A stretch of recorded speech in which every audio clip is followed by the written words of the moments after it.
세상을 바꾸는 정치수다 팟캐스트 정치 알아야 바꾼다 그 20번째 방송 시작하겠습니다. 자, 20번째 방송은요 정청래의 키워드 분석 시간을 위주로 해서 진행을 하는데 일단 공지사항 먼저 알려드리면 우리가 매주 수요일 녹화 아닙니까? 네. 다음 주 수요일이 추석 연휴입니다. 그래서 결방하나요? 네, 다음 주는 결방하는 걸로. 추석 때는 없어요, 그럼 방송? 네, 왜냐면 우리 안 가도 문을 닫거든요. 네. 직원들도 다 시골에 내려가고 하기 때문에 방송을 할 수가 없어요. 저도 고향도 안 가냐? 그러니까 안 가를 닫는다 이거죠. 그렇죠. 네, 그래서 저도 없고 신PD도 없고 해서 방송을 제작할 수 없어. 다음 주는 한 주 쉬고 이제 추석 연휴 끝나면 수요일 날 다시 방송을 하는 걸로. 추석 때 외롭고 쓸쓸한 사람들 모아서 번개나 할까? 저 이미 있잖아요. 저 밖에 있는 분들 우리 동거차도인들 있잖아요. 그래서 추석 다음 날 영화 번개. 그래서 밀정 영화 번개로. 오, 좋다, 그래요? 좋다. 네. 네. 그래서 상암동 CGV에서 보자. 이렇게 했는데 혹시 같이 보실 분들은 게시판에 남겨주시면 상암동 오시면 되겠네. 공지를 상암 해드리겠습니다. CGV에다 제 이름으로 공문 냈거든요. 뭐라고? 자백 시사회 하게 해달라고. 자백. 해줄까요? 안 해줄까요? 안 할 겁니다. 왜? 그 극장은요. 돈 되는 건 하는데 이건 아마 정부 눈치를 볼 수밖에 없을 거예요. 이건 돈은 돼요. 손님들은 다 이제 확보가 됐는데 정부 눈치를 그 정도도 정부 눈치를 봐야 돼요. 여당 의원 눈치는 안 보나? 지역구 의원 봐야 눈치는? 되죠. 그럼 지역구 눈치 안 보다가 나중에 무슨 일을 당할지도 참 모르잖아. 지금 교문이죠. 그럼요. 네, 그러면 국정감사 때 이런 영화를 안 틀고 그리고 정부 눈치 보는 것은 안 된다. 이런 취지로 질의를 하세요. 자, 두 분은 그래요? 그러면은 될 수도 있겠네. 그럼요. 아 됐으면 좋겠어요. 하여튼 아까 얘기했잖아요. 어제 우리가 시끄럽게 떠들어라. 알았어요. 소리 질러라. 두 분은 자백 보셨어요? 봤어요. 저도 시사회 가서요. 같은 날 봤죠, 우리가? 네. 봤는데, 이야, 그 다큐멘터리 영화인데, 이게 스토리 전개가 너무 잘 되고, 그러니까 손영은이 사실은 자백 보시기 전에 이거 좋은 취지인 건 알겠는데 이게 뭐 스토리가 엉성하고 이러면 어떡하지라고 걱정하셨거든. 그래서 제가 물어보는 거예요. 어땠냐고. 다큐멘터리인데요. 굉장히 감동적이에요. 감동적이야. 그러니까 앞부분에서는 약간 지루한 듯하게 나가다가 중간에서부터 그 뒤쪽으로는 아주 어떤 영화보다도 감동적이에요. 아우, 나 그 일본 할아버지. 네. 막판에. 난 아주 그냥, 제일교포. 그리고 유우성 씨 동생 유가려 있잖아요. 야, 연기를 하라고 해도 그렇게 못할 거야. 누가? 유성 씨 동생이에요? 그 조작 여자 간첩. 주인공 나왔잖아. 그게 자백이. 진짜 아니에요? 아니, 그러니까 유우성 씨 동생이야, 친동생. 맞아. 친동생. 근데 어떤 연기자는 영화 배우라도 그렇게 리얼하게 연기를 못 한다고. 근데 있는 실제니까. 있는 그대로 하는데 야, 저걸 연기를 했다면 너무 명배운 거야. 하여튼 자백 보면서 특히 저는 이제 정보일을 하면서 또 유우성 그 간첩 사건에 저도 연루자예요. 왜냐하면 제가 선양 총영사관에 직접 갔었거든. 가서 조작 갔을 때? 그러면 네. 그 서류가 조작됐다는 것을 제가 공개적으로 얘기한 사람이야. 네. 뭐냐면 중국은요. 워낙 위조 짝퉁이 많아가지고 관청에서 도장을 찍었어. 근데 그걸로 가져가면 안 돼. 옆에 뭐가 있냐면 그 도장이 진짜냐 아니냐를 또 판명해 준 데가 있어요. 그래서 거기를 안 거친 거야. 그래서 우리가 총영사 갔을 때 그걸 확인한 거야. 그러니까 거기서 이것이 진짜 도장이다라는 것을 확인해주는 절차를 안 거친 거야. 그러니까 이 영화를 그 두 분 다 많은 국민들이 꼭 봤으면 하는 생각이잖아요. 그러니까 멀티플렉스에 좀 걸렸으면 하는 바람인데 그게 과연 될지는 모르겠습니다. 쉽지는 않겠죠. 근데 이제 이분들이 이제 저한테 원했던 것은 그 상암 CGV에서 시사회를 하게 해달라는 거예요. 그래서 그 시사회가 뭐 일주일이 됐든 며칠이 됐든 자기들이 거기에 들어오는 사람들을 확보는 충분히 된다고 했는데 뭐 그 정도도 안 해준다면 가만히 있지 않아야지. 진짜 있잖아요. 이게 참 어떻게 해볼 도리도 없고 17대 내가 문광일 하면서 근데 영화계의 수직계열화 문제. 그러니까 투자, 배급, 뭐 상영 이런 게 있잖아요. 그냥 CJ가 가지고 있어 그냥 롯데시네마 가지고 있고. 그렇죠. 그러다 보니까 이거는 있잖아요. 우리나라 재벌들의 뭐 양극화, 뭐 재벌들의 집중 현상보다 더 심한 데가 이 판이에요. 예. 그러니까 여기한테 잘못 보이면 아무리 좋은 영화를 만들어도 안 걸어준 그만이지 뭐. 그 투자도 안 되고, 네. 뭐 배급도 안 되고 상영 극장도 못 구하고 이런 상황이거든요. 그러니까 지금 자백이 극장을 못 구해가지고 날린 거죠 지금. 장조원. 근데 흥행도 난 좀 성공할 것 같은데. 저는 그 아주 중반 이후로 제일 감동이 그 일본 할아버지. 네, 난 아주 그 사람이 감동이지. 그 한국말 다 들으면서 네. 막 안 간다고. 한국에 안 간다고. 나 그게 아주 굉장히 감동적이었고 그분이 당했던 고통을 한번 생각해 보세요. 그러니까 그 젊은 나이에 인생 완전히 망친 거죠. 그래서 저는 참 좋았고요. 그리고 어떻게 보면은 뭐 웬만한 영화보다는 훨씬 더 저는 감동적이었어요. 생각할 것도 많고 그랬던 겁니다. 그리고 제가 그걸 보면서 어떤 생각을 했냐면은 그 최승호 PD 있잖아요. 근데 그 사람을 보면서 저 사람은 도대체 어떤 생각을 갖고 사는 사람일까? 어떻게 그렇게 용감하지? 정청래 의원 같으면 그렇게 용감하겠어요? 정치는 안 그럴 것 같아. 목소리만 크지. 아니, 그 공항에요. 김기춘 실장 그러니까. 그것을 의도적으로 따라간 거거든. 그렇지. 그걸 우연히 만난 것처럼 했지만. 그 장면 너무 웃기지 따라가서 않아? 계속 물어. 일어나 자리에서 가. 근데 계속 이러지 마시고요. 한 말씀 해주셔야죠. 근데 그런 거는 그 사람 얼굴이 나와도 괜찮아요. 초상권 침해 이런 거 아니야? 공인이기 때문에.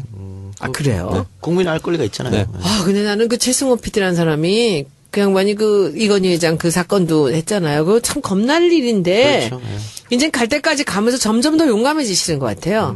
저는 그 영화를 여러분들이 보신다면 그 인간 한 사람의 그 집념이나 그 자기가 정말 이 나라를 어떻게 해보겠다는 거, 정말 이 비리를 들춰보겠다는 거, 난 그 용기가 정말 대단하죠. 너무 대단하고. 그러니까 그 국정원의 뻔뻔함도 뻔뻔함이지만 저는 대한민국 검사들의 뻔뻔함도 다 그 밝혀졌는데도 검사들 실 그죠? 이름을 다 나오지.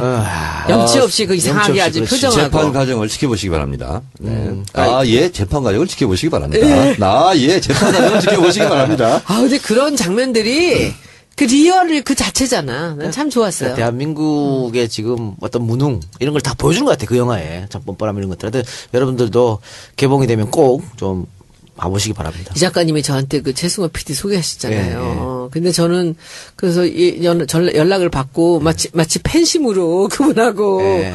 통화를 하고. EJ에서 한번 했었죠. 한번 했는데 네. 제 PD가 이제 그 소녀님이 교문이 계시니까 그 어떻게 연락할 방법이 없냐 그래서 제가 해드릴게요. 뭐 이랬지 뭐. 그렇지. 우리 무조건 또 아는 사람이, 아니, 우린 또 믿는 사람이 하면 무조건 다. 저한테도 문자가 왔어요. 시사에 꼭 와달라고. 그래서 제가 가겠다고. 그래서 간 거예요. 근데 이제 그래서 이제 SNS도 제가 트위터도 막 날리고 이렇게 했는데 좀 이렇게 국회의원들도 많이 봤으면 좋겠어요. 예, 그러니까. 예. 제가 그날 많이 오셨어요. 이제 그리고 참 있잖아요. 손혜원 의원 이건 하나 팁으로 좀 하셨으면 좋겠어요. 알았어. 뭐냐면 국회의원회관 대회의실 있잖아. 그 600석 되잖아요. 거기서 영화 한번 틀어요.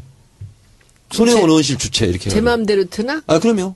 그 양반들이 틀어줘야지. 그 장소만 빌리고 그리고 당연히 튼다고 하죠. 국회에서 예. 틀면. 그건 진호 PD가 그거 만약에 소년이 원하시면 해주겠다고 벌써 약속했었어요. 그러면 그 얘기하면 들려줄 겁니다. 그리고 국회의원들 와서 좀 보고, 그리고 이제 기자들도 많이 오고, 그 자체가 홍보가 많이 되거든요. 그래서 예전에 그 위안부 있잖아요. 위안부 할머니들 그린 꽃신이라는, 그런 뮤지컬도 거기서 한번 했었고요. 그 다음에 이번에 그 귀향인가? 그것도 한번 했어요. 그 조정래 감독. 할게요. 자, 알겠습니다. 자, 하여튼 뭐. 제가 계속 도울게요. 예, 할 그렇게 수 있는 해서 거 다 하겠습니다. 자백 개봉을 조금 기다려보고 밀정도 여러분들 많이 좀 봐주시기 바랍니다. 일정 재밌다며. 그래서 추석 다음 날 우리 또 단체로 아니 또 밀정 보기로. 개봉하는 걸 맞춰서 또 EJ에서 그 밀정에 나오는 주인공들을 직접 한번 다뤘거든요. 김시현 의사. 또 듣고 다들 또 눈물 흘리셨더라고. 대단한 분들이세요, 그분들. 그러니까 그분들이 한번 열정도 한번 그분들을 사실은 뭘 바라고 독립운동을 한 거 아니지 않습니까? 그러니까 우리 후손들이 잊지 않기 위해서 계속해서 이런 영화도 좀 보고 공부도 좀 하고. 그렇습니다. 예, 그랬으면 좋겠을 것 같아요. 자, 다시 우리 방송으로 돌아와가지고. 네. 뭔 얘기하다 영화 얘기가 나왔는가? 키워드 하다가. 뭐야, 키워드가 뭐하다 변하면. 밀정 보러 간다고. 그 팬들이랑 맞아요. 그 얘기하다가. 그러다 자백이 나왔어요. 자백이 나왔네요.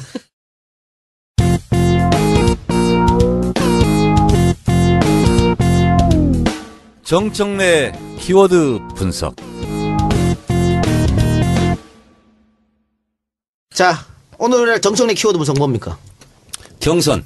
경선. 네. 또 하나는? 또 하나는 외교. 외교. 뭐부터 얘기하실래요? 경선. 경선. 네. 경선 경선 끝났잖아요. 당대표 다 뽑았는데 뭐. 지금 더불어민주당 대통령 후보 경선 시기가 네. 약간 이슈가 됐어요. 경선 시기가. 네. 그래서 오늘 경선의 모든 것에 대해서 짤막하게 얘기할 겁니다. 자, 경선 시기가 이슈가 됐다고 그랬는데, 추미애 당대표도 그렇고, 지금 어떤 그 당헌에서도 6개월, 대선 6개월 전에 결정해야 된다, 뭐 이런 거 아닌가요? 네. 그 얘기 좀 이따 하고, 네. 원래는 국회의원 공천 있잖아요. 그때는 17대 국회 이전까지는 다 전략 공천이었어요. 경선이 없었습니다. 그리고 당대표나 총재나 아니면 총선 국회의원 후보, 개파 보스나가 나눠먹기로 그냥 다 전략 공천이었어요. 근데 그거를 안 된다. 공천권까지 지역 주민에게 돌려줘야 된다. 하는 것이 노무현 대통령의 정치개혁에 중요한 거였어요. 아, 그래요. 그러면 그래서 지금 새누리당까지 다 하고 있잖아요. 그렇죠. 국회의원 경선을. 근데 그거는 노무현 대통령의 정치개혁의 작품입니다. 그래서 경선이 몰랐어요. 처음으로 도입된 것이 17대 국회에 경선이 도입됐어요. 그러니까 정청래 국회의원은 17대 국회가 아니었으면 16대 국회 같으면 공천을 못 못 받습니다. 봤지. 그래서 경선으로 지역 주민들에게 공천권을 돌려줬기 때문에 제가 경선에 도전했던 거예요. 그때도 정봉주, 정청래 다 꼴찌할 거라 그랬거든, 경선에서. 그러면 그렇죠. 그런 예상이 정봉주는 있었는데. 꼴찌할 걸 예상했는데 저는 다코스. 그래서 실제로 많은 사람들이 국회의원의 꿈을 꿨던 사람들이 실제로 경선을 통해서 17대 대거 그렇죠. 등장을 하죠. 그리고 최초의 의회 가반을 민주진영에서 차지하고 이렇게 되는 거죠. 그러니까 경선장에 가보니까 연설을 들어보니까 그 전에 그냥 이름만 있는 사람하고 직접 나와서 막 연설하는데 너무 잘하는 거야. 그러면. 사람들 마음이 움직이는 거죠. 그러면 예. 그래서 이 내부 경선이 17대부터 도입돼 가지고 지금은 어떠한 선거 공천이라도 지금 경선하는 게 대세를 이룬 거죠. 예. 그래서 뭐 서울시장 후보 경선, 도지사 후보 경선, 뭐 시의원, 구의원 후보 경선 이게 다 경선이 유행처럼 된 거예요. 그래서 새누리당까지 전파됐죠. 그래서 우리가 경선이 언제부터 시작됐는지 그것을 한번 짚어봐야 되겠죠. 그렇게 되고 이제 지금 당대표 전당대회가 끝나고 더불어민주당 대선 후보 경선을 이슈가 된 게 룰을 어떻게 하냐 이게 된 게 아니라 시기가 언제 제일 먼저 하느냐. 불거졌어요. 네. 더불어민주당 당원 단계에 하면 대통령 선거 6개월 전에 실시한다. 그거는 그때 김상곤 호에서 만든 거죠. 네, 그렇습니다. 네. 그리고 다만 심대하고 중대한 문제가 있을 때는 뭐 달리 정할 이럴 수 있다. 예. 이렇게 정한 거죠. 그래서 지금 추미애 대표는 그걸 지키겠다고 하는 것 같은데? 저는 근데 이 경선 시기 문제가 불거지기 이전에 여러 매체를 통해서 경선은 5월 달에 해야 된다. 예. 주장을 했고요. 우상호 원내대표도 원내대표 되고 나서 내년 5월에 경선을 하는 것이 맞다. 왜냐하면 지난번 대선 때 문재인 후보가 너무 늦게 됐어요. 됐죠. 예. 그리고 더군다나 또 안철수 후보단이라 문제로 이게 빠져버렸거든. 그러다 보니까 실제로 스킨십 하는 시간이 굉장히 부족했고 정책 공약이랑 다듬는 시간도 부족했거든요. 그래서 노무현 대통령 대선 경선 때처럼 5월 달에 경선을 마치는 것이 좋겠다 하고 저는 이 경선 시기 문제가 불거지기 이전에 이미 저는 얘기했고 추미애 대표도 전당대회 유세를 통해서 계속 그렇게 얘기를 했죠. 예, 예. 그래서 그러니까 뭐 어쨌든 대선 6개월 전이면 6월 달까지만 정해지면 되는 거잖아요. 그러니까 6월 18일까지 예. 그러니까 경선을 방금 말씀하신 대로 5월에 하든 4월에 하든 네. 그렇죠? 경선을 전국으로 그때 뭐 노무현 대통령 때처럼 도는 거 아니에요? 그렇습니다. 그렇죠? 이번 전당대회 당대표 유세하는 것처럼 그런 식으로 도는 거죠. 시간이 조금 걸릴 것 같네요. 네, 그렇죠. 그래서 이제 타임 스케줄을 본다면 제가 추미애 대표한테는 개인적으로 그런 얘기도 했어요. 뭐 전당대회 전을 해서 1월 달에 룰 미팅 회의를 해야 된다. 예. 이게 한 2달 정도 걸려요. 그럼 1월 달에 시작하면 꾸리고 하면 2월, 3월이 되잖아요. 그러면 4월 또 재보궐선거가 있거든. 그때는 또 중지돼야 돼. 재보궐선거를 위해서. 그럼 5월 달에 바로 해야 되잖아요. 예. 그러면 룰 세팅은 3월 달까지 맞춰야 돼. 그러려면 1월 달부터 룰 미팅 회의를 시작해야 되거든. 그래서 대선 룰 미팅 있잖아요. 룰 미팅 기획단 이런 것도 꾸리고 그렇게 해야 되거든요. 알겠습니다. 그건 알겠는데 지금 당헌 당규에 그렇게 나와 있는데 왜 경선 시기가 논란이 된다고 말씀하시는 거예요? 지금 박원순, 안희정, 이재명 다 지자체장들이죠. 이 세 분들이 지자체장이다 보니까 5월달 이렇게 하게 되면 지자체장을 사퇴를 해야 되나 말아야 되냐 이런 고민이 되고 그때 사퇴를 하면 재보궐선거를 또 해야 된다는 거죠. 그렇죠. 그렇기 때문에 그걸 없애기 위해서 경선을 최대한 늦춰야 된다. 이재명 시장은 지금 그렇게 얘기하는 건가? 뭐 박원순 시장이나 안희정 지사나 대체적으로 그런 입장인 것 같아요. 근데 저는 뭐 그렇게 해서 정권 교체를 하는데 도움이 되는 문제라면 저는 뭐 충분히 논의할 수 있다 이런 생각이 드는데 시간이 너무 없지 않나? 그 준비할 시간이? 명분이라는 것이 너무 뻔한 결과 아니냐. 문재인 대세론을 조기에 굳히려는 거 아니냐. 사실은 그런 건 아니거든. 원래 전당대회에서 이번에 통과된 당원 당규대로 하는 거거든요. 근데 그거는 문재인 대세론 조기에 굳히려고 하느냐는 이런 약간 음모론적으로 보는 것은 온당치 않고. 그래서 근데 저는 이해할 수 없는 게 네. 뭐 지금 이재명 시장을 비롯한 지자체장들이 네. 지자체장직을 가지고 그냥 경선 나오면 되잖아요. 그렇습니다. 그럼 문제 되나요? 선거법 위반도 안 되는데? 안 돼요. 근데 뭐 왜 경선 시기 가지고? 그러니까 이제 이런 것도 있는 것 같아요. 지금이 너무 문재인 강풍이 세고 대세론이 있으니까 시간을 좀 벌게 해달라 그건 이런 네, 것 예. 같은데 저는 한두 달 해가지고 그것이 뭐 뒤바뀌거나 아직도 기간이 많이 남았잖아 지금 5월달이라 네, 하더라도 네. 그래서 그건 좀 명분이 약한 주장이지 않는가 이런 생각이 들어요. 나 엉뚱한 얘기 하나 해도 돼요? 네, 하세요. 차차기에 추미애 대표도 대권에 관심 가질 것 같아요. 아니 그거야 뭐 누구나 가질 수 있죠. 뭐 손녀님도 가질 수 있어요. 아유, 그런 거 말고. 아니, 근데 요새 그런 느낌들이 딱 드는 게, 굉장히 다부지고 강단이 있어요. 아니 이번에 당 대표로 해가지고 무리 없이 경선 네. 잘 치르고 정권 교체하고 하면 뭐 추미애 대표도 충분히 할 수 있는 거죠. 아니, 하겠다는 생각이 드는 게, 이렇게 깡다구가 있어. 작은데, 그리고, 이렇게 볼 때, 이게 아주 어울려요. 정권 교체하는데 지도자의 추미애 자리가. 당대표가 계속 당대표직을 유지하면서 기여를 했다, 공헌을 했다. 그러면 그 사람이 1순위가 되는 거예요. 가능하죠, 그거야. 다음번에. 그래요. 그럼요. 자, 그러니까 김무성이 그렇게 되려다 못한 거죠? 그렇죠. 공헌도가 있는데. 경선 시기도 경선 시기인데 다른 것도 문제가 좀 있는 것 같아요. 왜냐하면 일단은 뭐 지금의 어떤 상황을 보면 문 대표가 굉장히 앞서가 있고 나머지 후보들 김부겸 의원, 안희정 지사, 이재명 시장은 공식적으로 이제 나간다고 얘기를 한 것 같아요. 네. 그리고 박원순 시장도 조금 있으면 할 것 같긴 하고 아직 모르겠습니다만. 그런데 이분들이 다 고만고만하단 말이지. 그러니까 문 대표를 따라올 사람이 지금 없는 상황이거든요. 그러니까 나머지 분들은 원샷으로 경선에서 끝내지 말고 결선 투표제를 도입하자고 주장할 것 같아. 네. 너무나 당연한 것 같거든요. 지난번에 정세균, 손학규, 김두관, 네.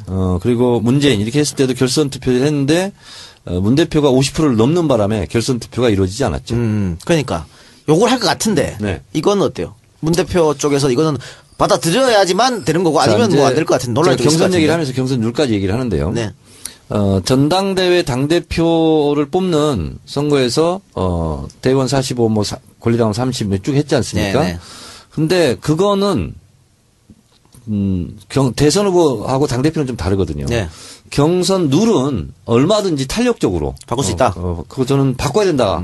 필요하다면 그리고 여러 가지를 위해서 특정 후보에서 또 요구하는 룰이 있어요. 있겠죠. 그런 것은 저는 받아줘도 좀 좋겠다 이런 생각을 해요. 그런데 나는 경선 시기를 늦추는 거, 저는 그건 개인적으로 반대입니다. 네. 왜냐하면 부작용이 너무 크고 우리 손실이 너무 커요. 저도 경선 시기는 늦추는 건 반대고. 네. 그러나 저는 결선 투표는 도입했으면 하는 생각이에요. 저는 뭐 해도 되고 안 해도 되고 그것은 네. 후보들이 분명히 요구를 해요. 네.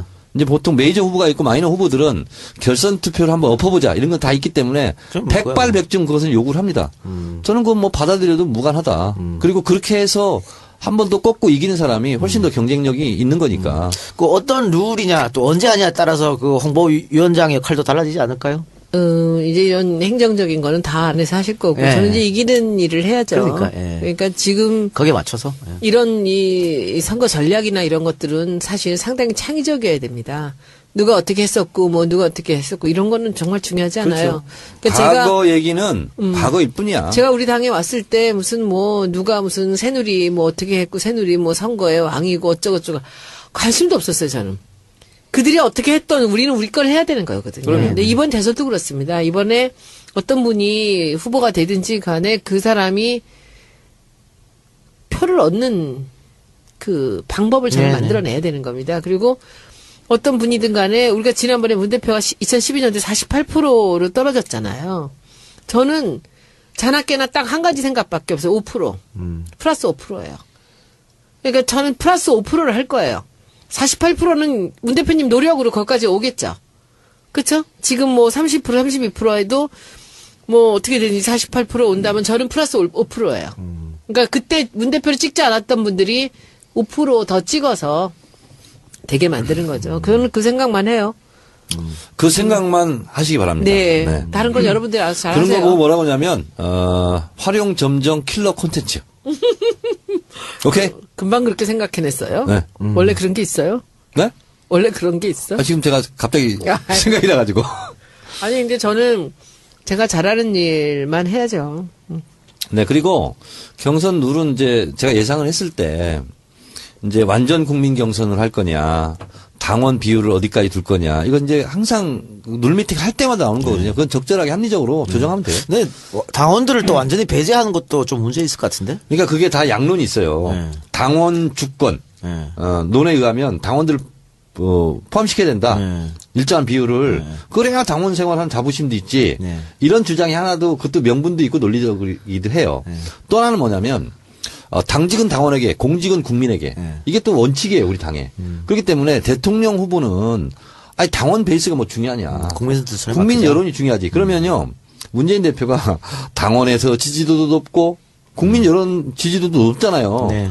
이렇게 하나 저렇게 하나 사실은 결과적으로는 큰 차이는 없어요. 그러나 제가 이제 대선 룰 미팅을 직접 해본 사람의 입장으로 보면 내 기준으로는 저렇게 하든 이렇게 하든 아무 상관이 없는 문제인데 그걸 집착해가지고 그렇게 주장을 해요, 캠프에서. 그래서 어떻게 보면 그 룰 미팅 나온 사람들은 딱 한 가지입니다. 내가 속한 캠프 후보에게 좀 더라도 유리한 룰을 어떻게 정할 것인가. 이거에 관심이 많거든요. 질문이 근데- 있습니다. 네. A라는 사람과 B, C, D라는 이 후보가 나오잖아요. 네. 그러면 경선하기 전에 각자 캠프가 다 차려져요? 그렇습니다. 그럼 당연하죠. 어떤 사람들로 채워져? 아니, 그 사람은 그럼 지지하는 지지하는 사람 사람들. 채워지죠. 외곽 근데 단체, 뭐 이런 그래서 데. 이제 A라는 사람이 그럼 마지막에 결정적으로 이제 이 대선 후보가 됐어요, 우리 네. 당에. 네. 그러면 이 B, C, D에 있던 사람들이 A를 잘 도와요? 대체적으로 나몰라를 하죠.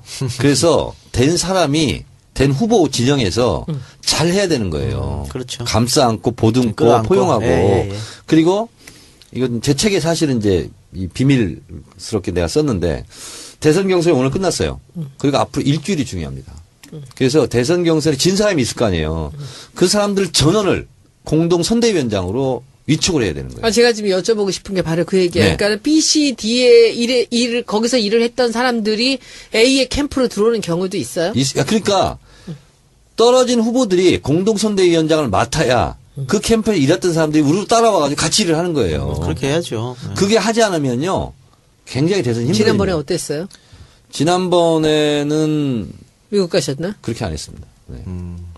그렇게 안 했어요. 네, 그러니까 경선을 어쨌든 뭐 치열하게 하든 원사이드도 하든 그럼요. 지는 사람은 상처받을 수밖에 근데 없거든요. 그게 당대표가요. 왜냐하면 또 당선된 사람과 또 경쟁하는 사람 관계잖아요. 어떻게 보면 당대표는 약간 제3자 간접적인 관계잖아요. 당대표가 진짜 일주일 동안 피가 말라야 돼. 그리고 그 사람들 찾아다니고 선대위원장 맡아달라고. 근데 이제 제가 그 요새 이제 지역구를 다니거나 사람들을 만나잖아. 밖에 나가서 만나면서 이제 사람들을 봐요. 모르는 사람들을 하고 악수를 하면서 이 사람은 나를 찍었을까? 상대방을 찍었을까? 이 사람은 문재인을 찍었을까? 박근혜를 찍었을까? 이걸 보는 거예요. 그러면 여기서 이 사람하고 제가 1분 동안 이야기를 하면서 이 사람이 우리 쪽으로 마음이 돌아오게 해야 된다는 생각을 하는 거죠. 계속. 네. 그러니까 제가 이런 걸 하니까 이정현이 어저께 그 이정현 대표가 연설에 나와서 막 이랬다 저랬다 하면서 막 이렇게 하는데 작전이구나라는 느낌이 금방 오는 거죠. 그러니까 저는 진심으로 하려고 하지만 항상 상대방을 보면 그 생각을 해요. 그 생각을 하고 여기서 미용실에 잠깐. 가도 항상. 여기서 잠깐 뭐냐면 우리를 찍은 사람들은요 금방 알 수 있어요. 표정 근데 보면 우리를 알지. 안 찍은 사람들은 진짜 헷갈려요. 왜냐하면 그런 사람들이 대체적으로 얼굴 표정이나 이런 게 처신을 헷갈리게 만들어. 근데 내가 황당했던 게 뭐냐면 난 초선 때 있잖아요.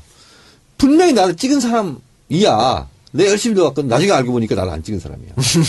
그걸 모르겠어. 그래서 그걸 잘합니다. 난 이게 제일 무서운 게 경로당이에요. 할머니들은요. 다 찍어. 우리는 맨날 2번이야. 그러지. 저한테 그러고 딴 데 가서는 1번이라 그러네. 또 똑같이 그렇게. 네, 네. 할머니 할아버지들은 무섭습니다. 무서워. 무섭습니다. 네. 무서워요. 그래서 그분들을 돌리면 플러스 1이 아니고 플러스 2가 되는 거죠. 그렇습니다. 저번에 저쪽 찍었던 사람들이니까. 그래갖고 제가 당선되고 나서 이제 경로당을 갔어요. 당선 인사를 참 오래 제가 했는데 갔어. 근데 그 옛날에 요짝좌에 앉아있던 그 할아버지가 계서 이제 좀 한 바퀴 다 돌고 칭찬 이제 막 이제 한호를 받고 이쪽으로 와서 할아버지 옆에 딱 앉았어. 할아버지 저 안 찍으셨죠? 그랬더니 못 들은 척 하고 테레비만 보고 계세요. 네. 할아버지 저 안 찍으셨죠? 계속 딴저 뭐 할머니들은 웃어 죽겠다고 웃는 거야. 그래서 저 안 찍으셔도 괜찮은데 제가 궁금해서 그래요. 네. 그랬더니 고개를 끄덕끄덕 하시더라고. 안 찍었다고. 그래서 할아버지 다음에는 꼭 저희를 찍게끔 제가 열심히 노력할게요. 그리고서 이제 옆에서 차 한 잔 갖다 드리고 그리고 나왔어요. 그래서 생각하게 하는 거지. 저 사람을 우리를 찍게 만드는 나는 어떻게 해야 되지? 네, 필요하죠. 항상 그 생각을 네네네. 해요. 이제 대중을 향해서도 그 생각을 하는 거죠. 네네. 어떤 메시지로 하는가. 그리고 오늘 제가 추미애 대표 연설을 참 잘했다고 생각하는 건 바로 그거예요. 이 민생을 얘기했을 때 우리 지지자들이 아니었던 사람들이 그 장면을 보고 어떻게 생각했을까. 네. 제가 그걸 본 거죠. 그럼요. 그러니까 지난번 2012년 대선 때는 민주당 국회의원들이 자기 일처럼 문재인 대통령 만들기 위해서 노력하지 않았다는 게 대체적인 시각이니까 내년 대통령 선거는 누가 후보가 되든 그러면 안 되는 것이고요. 그 이번에 권리당원들이 해야 될 역할 중에 하나가요. 지역위원장, 국회의원들이 열심히 뛰나 안 뛰나 감시해가지고 네네. 계속 SNS에 올려야 돼. 알겠습니다. 어디에 유세차가 어디에 유세차가 없다. 어디에 그냥 서 있다. 네네. 뭐 이런 거 있어요. 사진 찍어가지고. 네, 첫 번째 키워드는 경선이었는데요. 어쨌든 그 정청래 의원의 주장대로라면 내년 초에 룰미팅이 이루어질 것 같다. 네. 그러면 경선 시기가 지금 굉장히 빨라진 겁니다. 몇 달이 지금 남지 않았어요. 네. 남지 않았으니까 여러분들 많이 관심을 가져주시고 저 누가 후보가 되든 간에 나중에 이제 선거가 끝나면 분란 없이 된 사람들 또 축복해주고 축하해주고 경선 불복하지 말고 그 사람 중심으로 쭉 나가야겠죠. 자, 그러면 광고 듣고 와서 키워드 분석 두 번째 이야기 해보도록 하겠습니다. 네, 두 번째 키워드 뭡니까? 외교. 외교. 이번에 G20 정상회담이 있었는데 그것 때문에 네네, 하시는 거예요? 네. 예. 제가 이번에 박근혜 대통령이 시진핑 주석 앞에서 음수사원이라는 얘기를 들었잖아요. 예. 굉장히 나는 박근혜 대통령을 좋아하고 싫어하고를 떠나서 대한민국 국민으로서 기분이 나쁘더라고. 그렇지. 부끄러워야지. 나도 기분 나빴어. 기분 나쁘더라고. 아니 박근혜 대통령이 비록 내가 싫고 반대하지만 우리나라 대통령이거든. 예. 근데 그거는요. 무슨 뭐 훈계하는 것도 아니고 그러니까. 우리가 니네 일제 강점기에 우리가 얼마나 도왔고 뭐 했는데 음수사원을 얘기했단 말이에요. 근데 그 순간 있잖아. 제가 딱 스쳐 지나간 생각이 있었어요. 광해군의 중립외교. 이 생각이 딱 나더라고. 그러니까 광해군 그 시기가 어떤 시기냐면 명청 권력 교체기거든. 중국에서. 이제 후금 누르하치가 만주족 통일을 하고 이런데 이제 명하고 전쟁을 하잖아요. 그러니까 명한테 우호적인 관계였잖아 우리가. 예를 들면 미국과도 같은 존재야. 그러니까 명에서 우호리 뭐 사대지물 우호야. 아 그런가 하여튼. 음수사원도 거기서 나온 거야. 그렇죠. 일제 강점기 아니라 그 옛날 얘기도 나오는 거야. 그러니까 지금. 군대 파병을 요청을 해요. 근데 광해군이 좀 지혜로웠잖아. 강홍립 장군을 파병을 해. 명나라를 위해서. 그리고 곧바로 가가지고 후금에 가서 항복해. 예. 그래서 후금의 마음도 누그러뜨리고 명나라한테도 명분을 줬잖아. 우리 파견하다고 해서 파견했다. 근데 바로 가가지고 항복해. 그래서 전쟁이 터질 걸 막았거든. 근데 이제 광해군이 이 사건으로 인해 가지고 이제 다른 당이지. 예를 들면 서인들에 의해서 인조반정을 당하잖아요. 예. 광해군이 쫓겨나. 그리고 나서 강경으로 간다고. 그래서 결국은 삼전도에 이런 참국 이런 게 있잖아요. 그리고 병자호란, 정묘호란 이런 게 네. 일어나고. 그래서 그때가 연상이 되는 거야. 이럴 때일수록 미국과 중국 양다리 줄타기를 해야 되거든. 중립외교를 해야 되는데 근데 시진핑한테 너무나 큰 거 한 방을 맞고 온 거예요. 그렇죠. 외교는 국익이거든 바로. 그러니까 다른 거 필요 없어. 이게 국익적으로 이게 얼마나 지금 손해가 갈까. 제가 중국에 있는 사람들 요즘 일부러 많이 만나거든요. 중국에서 온 사람들. 복수 비자가 일단 안 돼. 얼마나 불편한지 알아요? 그리고 야 우리 마포가 중국 관광객들 많잖아요. 안 사. 한국 시장 안 들러요. 이게 지금 서서히 지금 있죠, 서서히. 보이지 않게. 오기 시작하는 거야 지금. 그래서 내가 중국 가서도 했다를 봤다 그랬잖아. 제 아는 분도 K뷰티 사업을 중국에서 하고 있거든요. 지금 한 달째 통관이 안 돼가지고 세간에 묶여 있답니다. 네. 제품이. 그러니까 계속 은근슬쩍 돌려서 안 되는 거야. 보이지 않게. 지그시 그렇죠? 그냥 예, 하는 거야. 그렇게 하는 거예요. 누르는 거야. 달 발로 가서 지그시 밟는 거야 이렇게. 그래서 이게 국내 정치에서 열심히 아등바등해서 뭐 이렇게 하는 것도 중요하지만 외교는 큰 게 한 방씩 팡팡 터지는 거거든요. 또 이번에 보면서 외교부의 또 무능이 드러나는 게 이번 외교부에서 하는 말이 중국에서 시 주석이 박 대통령 앞에서 직접적으로 반대 얘기 안 할 것이라 이랬거든요. 안 하기는 앞에 대놓고 얘기를 해버리는데 네. 반대한다고. 그 음수사원 같은 얘기는 진짜 자존심 너무 상하는 얘기죠. 니들이 우리를 배신해? 이 얘기야. 그러면 니네 올챙이 쪽 생각 못해? 그렇지. 이런 거야 지금. 그 얘기야. 난 기분 나빴어 나도 사실. 네. 그게 일제 강점기 얘기를 하는 게 아니에요. 근데 꺼내기는 그 얘기를 꺼냈어. 역사적으로 계속 나오고 그리고 김구 얘기도 네. 아유 그것도 그러니까 두 번 먹였다 이런 얘기가 있더라고. 하나는 이제 그렇게 은근슬쩍 그렇게 압력을 가하는 거고 또 무시하는 거고 또 하나는 건국절 논란. 그러니까. 분명히 시 주석이 그렇지. 알고 한 그렇지. 거지. 아, 그 사람들은 모든 걸 다 알고 예. 있어요. 우리 언론은 다 보고 있고 두 번을 그러니까 했다는 거지. 그러니까 그 얘기를 상해 임시정부 얘기를 예. 하면서 우리 역사적인 얘기도 다시 한번 하는 그러니까요. 거지. 부끄러운 일인 거지. 네. 창피했지. 이번에 대놓고 그리고 또 둘이 발표는 또 다르게 했잖아. 다르게 했죠. 예. 근데 그거를 우리나라에서나 통하지 거기서 그게 통한다고 생각하고 그렇게 아유. 그래서 정말. 다르게 나올 것 같아가지고 정상회담하고 중국 그 언론에서 몇 시간 되지 않아서 몇 시간이 뭐야? 1시간도 안 돼서 바로 발표해버렸어요. 그러니까. 우리는 한참 뒤에 발표하고. 그러니까. 근데 이제 이게 시진핑 마음대로 안 되는 거지. 시진핑 주석이 보통 이제 등치도 있고 듬직하고 이런 표정이잖아요. 근데 이제 정상회담하고 그러면 웃기도 하고 막 이렇게 하거든요. 일부러 전략적으로 무표정, 웃지 않았어요. 그러니까 이게 본인들이 얼마나 이게 신경 써서 한중 정상회담을 했는지를 알 수가 있는 거죠. 그리고 보통 정상회담 하면 기자들 앞에서 둘이 딱 서가지고 주거니 받거니 하면서 서로 이렇게 축켜 세우기도 하고 그러잖아요. 이번에 그런 것도 없잖아. 그러니까. 그리고 뭐 박 대통령이 푸틴하고 했던 얘기를 일본에 또 했다고. 그러니까는 사드는 중국용이 아니고 북한용이고 북한에서 핵 개발을 안 하면 우리는 사드 배치하지 않겠다.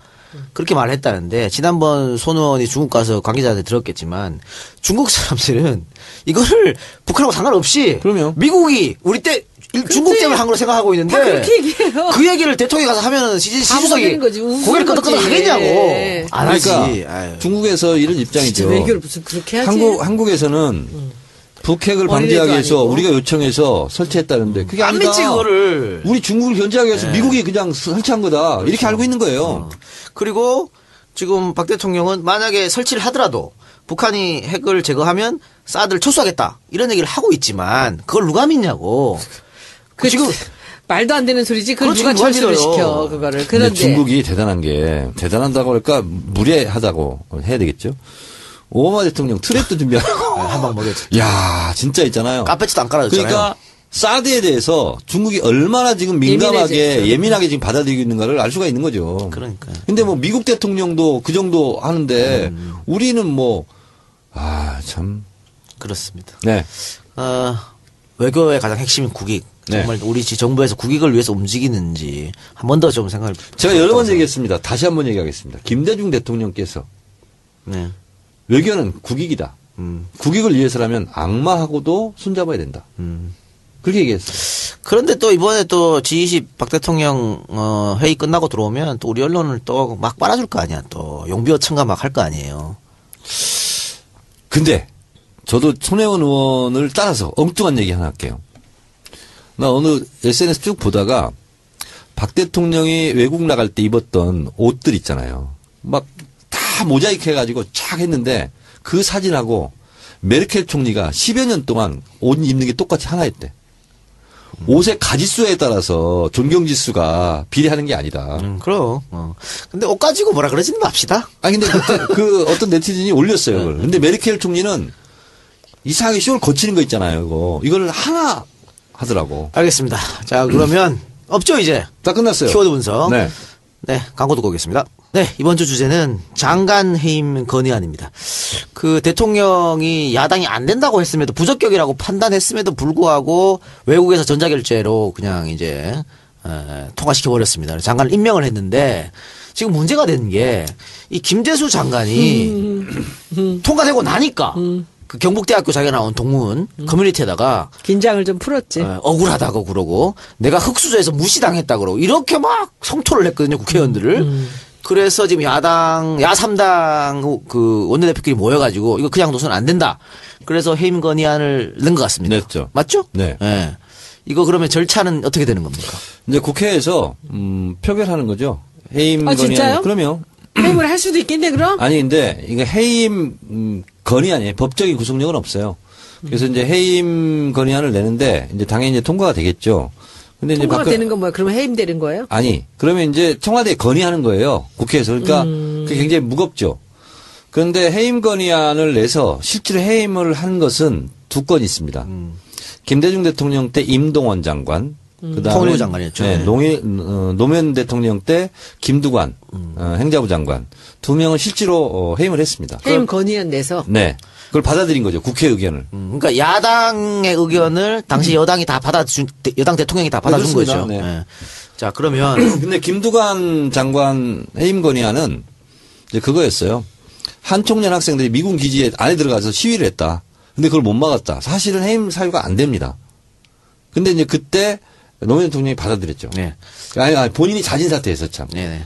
그리고 이제 임동원 장관은 2001년도 그때 아마 만경대 정신 뭐 이런 그때 네네. 저도 그때 평양에 갔었는데 그것 때문에 아마 해임 건의안 돼서 아마 통과된 걸로 알고 있습니다. 자 그러면 이게 요건은 어떻게 되는 거예요? 국회의원 뭐 과반 이상 출석에 과반 이상 과반 출석, 찬성입니까? 과반 찬성. 그렇게 네. 되면 돼. 우리가 그러면 언제나 이겨요. 야당 의원들이 지금 훨씬 많기 때문에 이건 무조건 그럼요. 야3당만 오케이 하면 되는 거. 네. 자 대통령이 만약에 니들이 그러든 말든 나는 계속 밀어붙일 거라고 하면 어떻게 그러겠죠. 됩니까? 자, 이제 이런 고리를 걸겠죠. 야당에서 해임 건의안을 내서 통과까지 시켰는데 대통령이 또 안 받아들여요.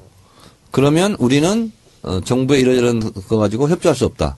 이렇게 이제 극한 대결로 치달을 수 있죠. 전국이 상당히 경색되죠.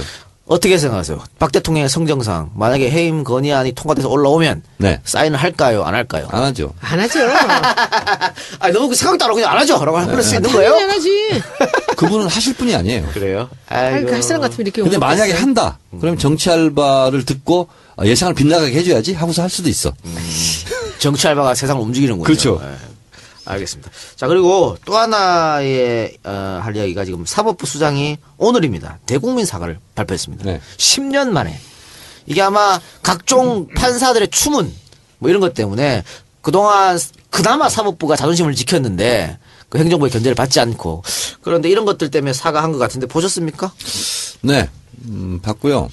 이것도 이제 윤관 대법관 때 대법원장 때 사과 한번 했었고요. 그다음에 이용훈 대법원장 때 판사들의 부정비리, 뭐 구속 사건 때문에 이제 했는데 일선 법원장들은 반대했다고 그래요. 근데 이제 양승태 대법원장이 그냥 전격적으로 본인이 직접 사과를 한 걸로 이렇게 알고 있는데 전 잘했다고 봅니다. 그러니까 판사들은 그리고 지금요 보면 판사들이 뭐 또 그러죠. 네. 그리고 또 언론에 오늘 보도된 게 박희태 전 국회의장 사위, 네. 뭐 김모 부장판사가 뭐 1,500만 원 부정한 돈 거래가 있었다. 그래서 이제 대검찰청에서 감찰 들어가고 이렇게 됐는데 왜 이렇게 판사 검사들이 그러니까요. 이렇게 되면 법의 최후의 보루가 무너지는 거잖아요. 근데 참 그러니까 법을 집행하고 지켜야 될 사람들이 그럼요. 네. 먼저 이렇게 그런데 지금 박기태 그 사위분 같은 경우에는 감찰이 벌써 이미 예전에 들어갔었는데 네. 가만히 있다가 언론 보도 터지니까 이제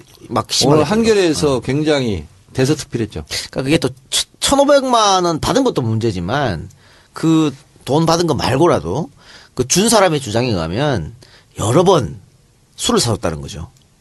이상한 여성 나온 준 분에서 사람도 룸사롱.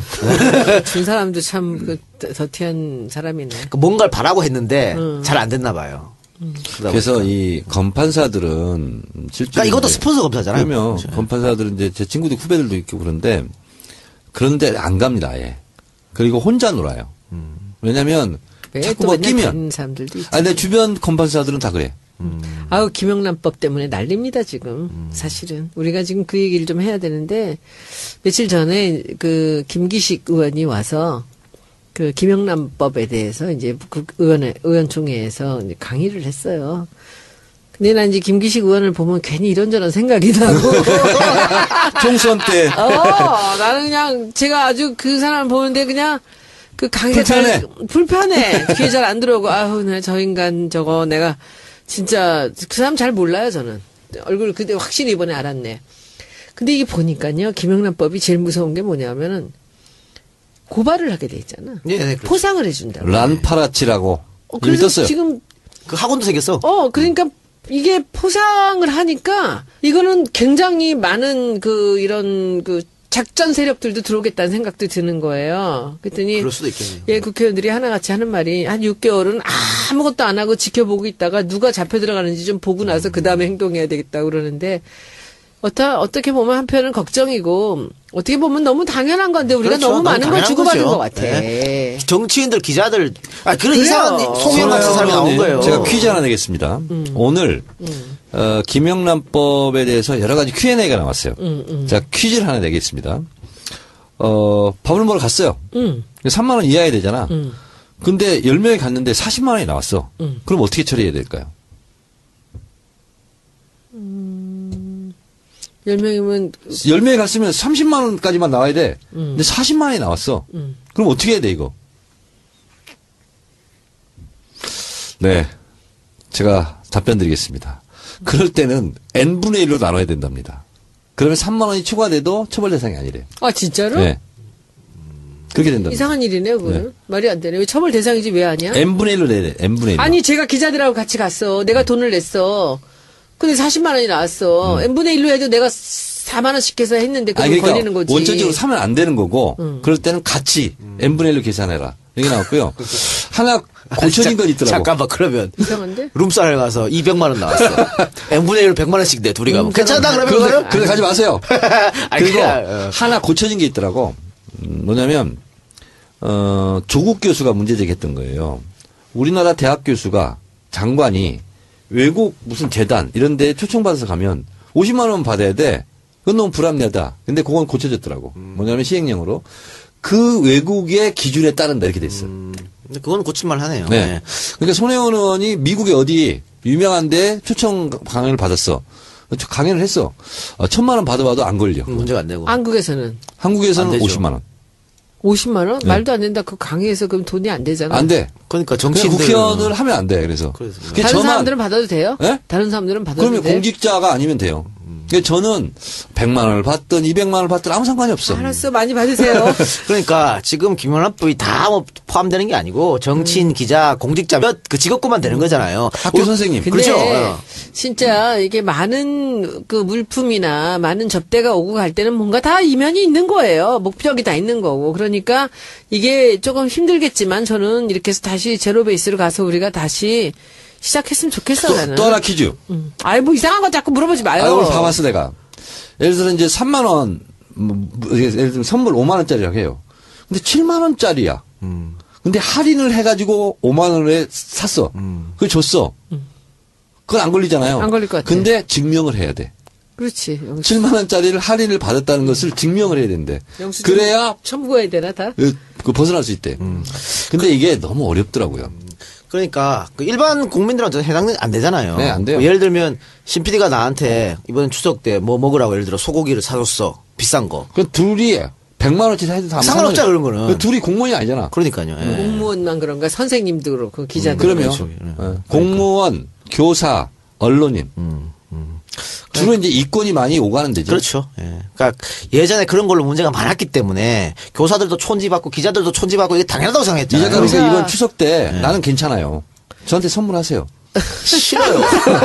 그 갑자기 질문. 저는 사실은 공직자도 아무것도 아닌데 나랑 친한 기자가 있잖아요. 근데 기자들이 나보다 돈을 못 벌잖아. 네. 근데 내가 밥 좀 비싼 것도 사주고 싶고 하잖아. 어떨 때는. 안 돼.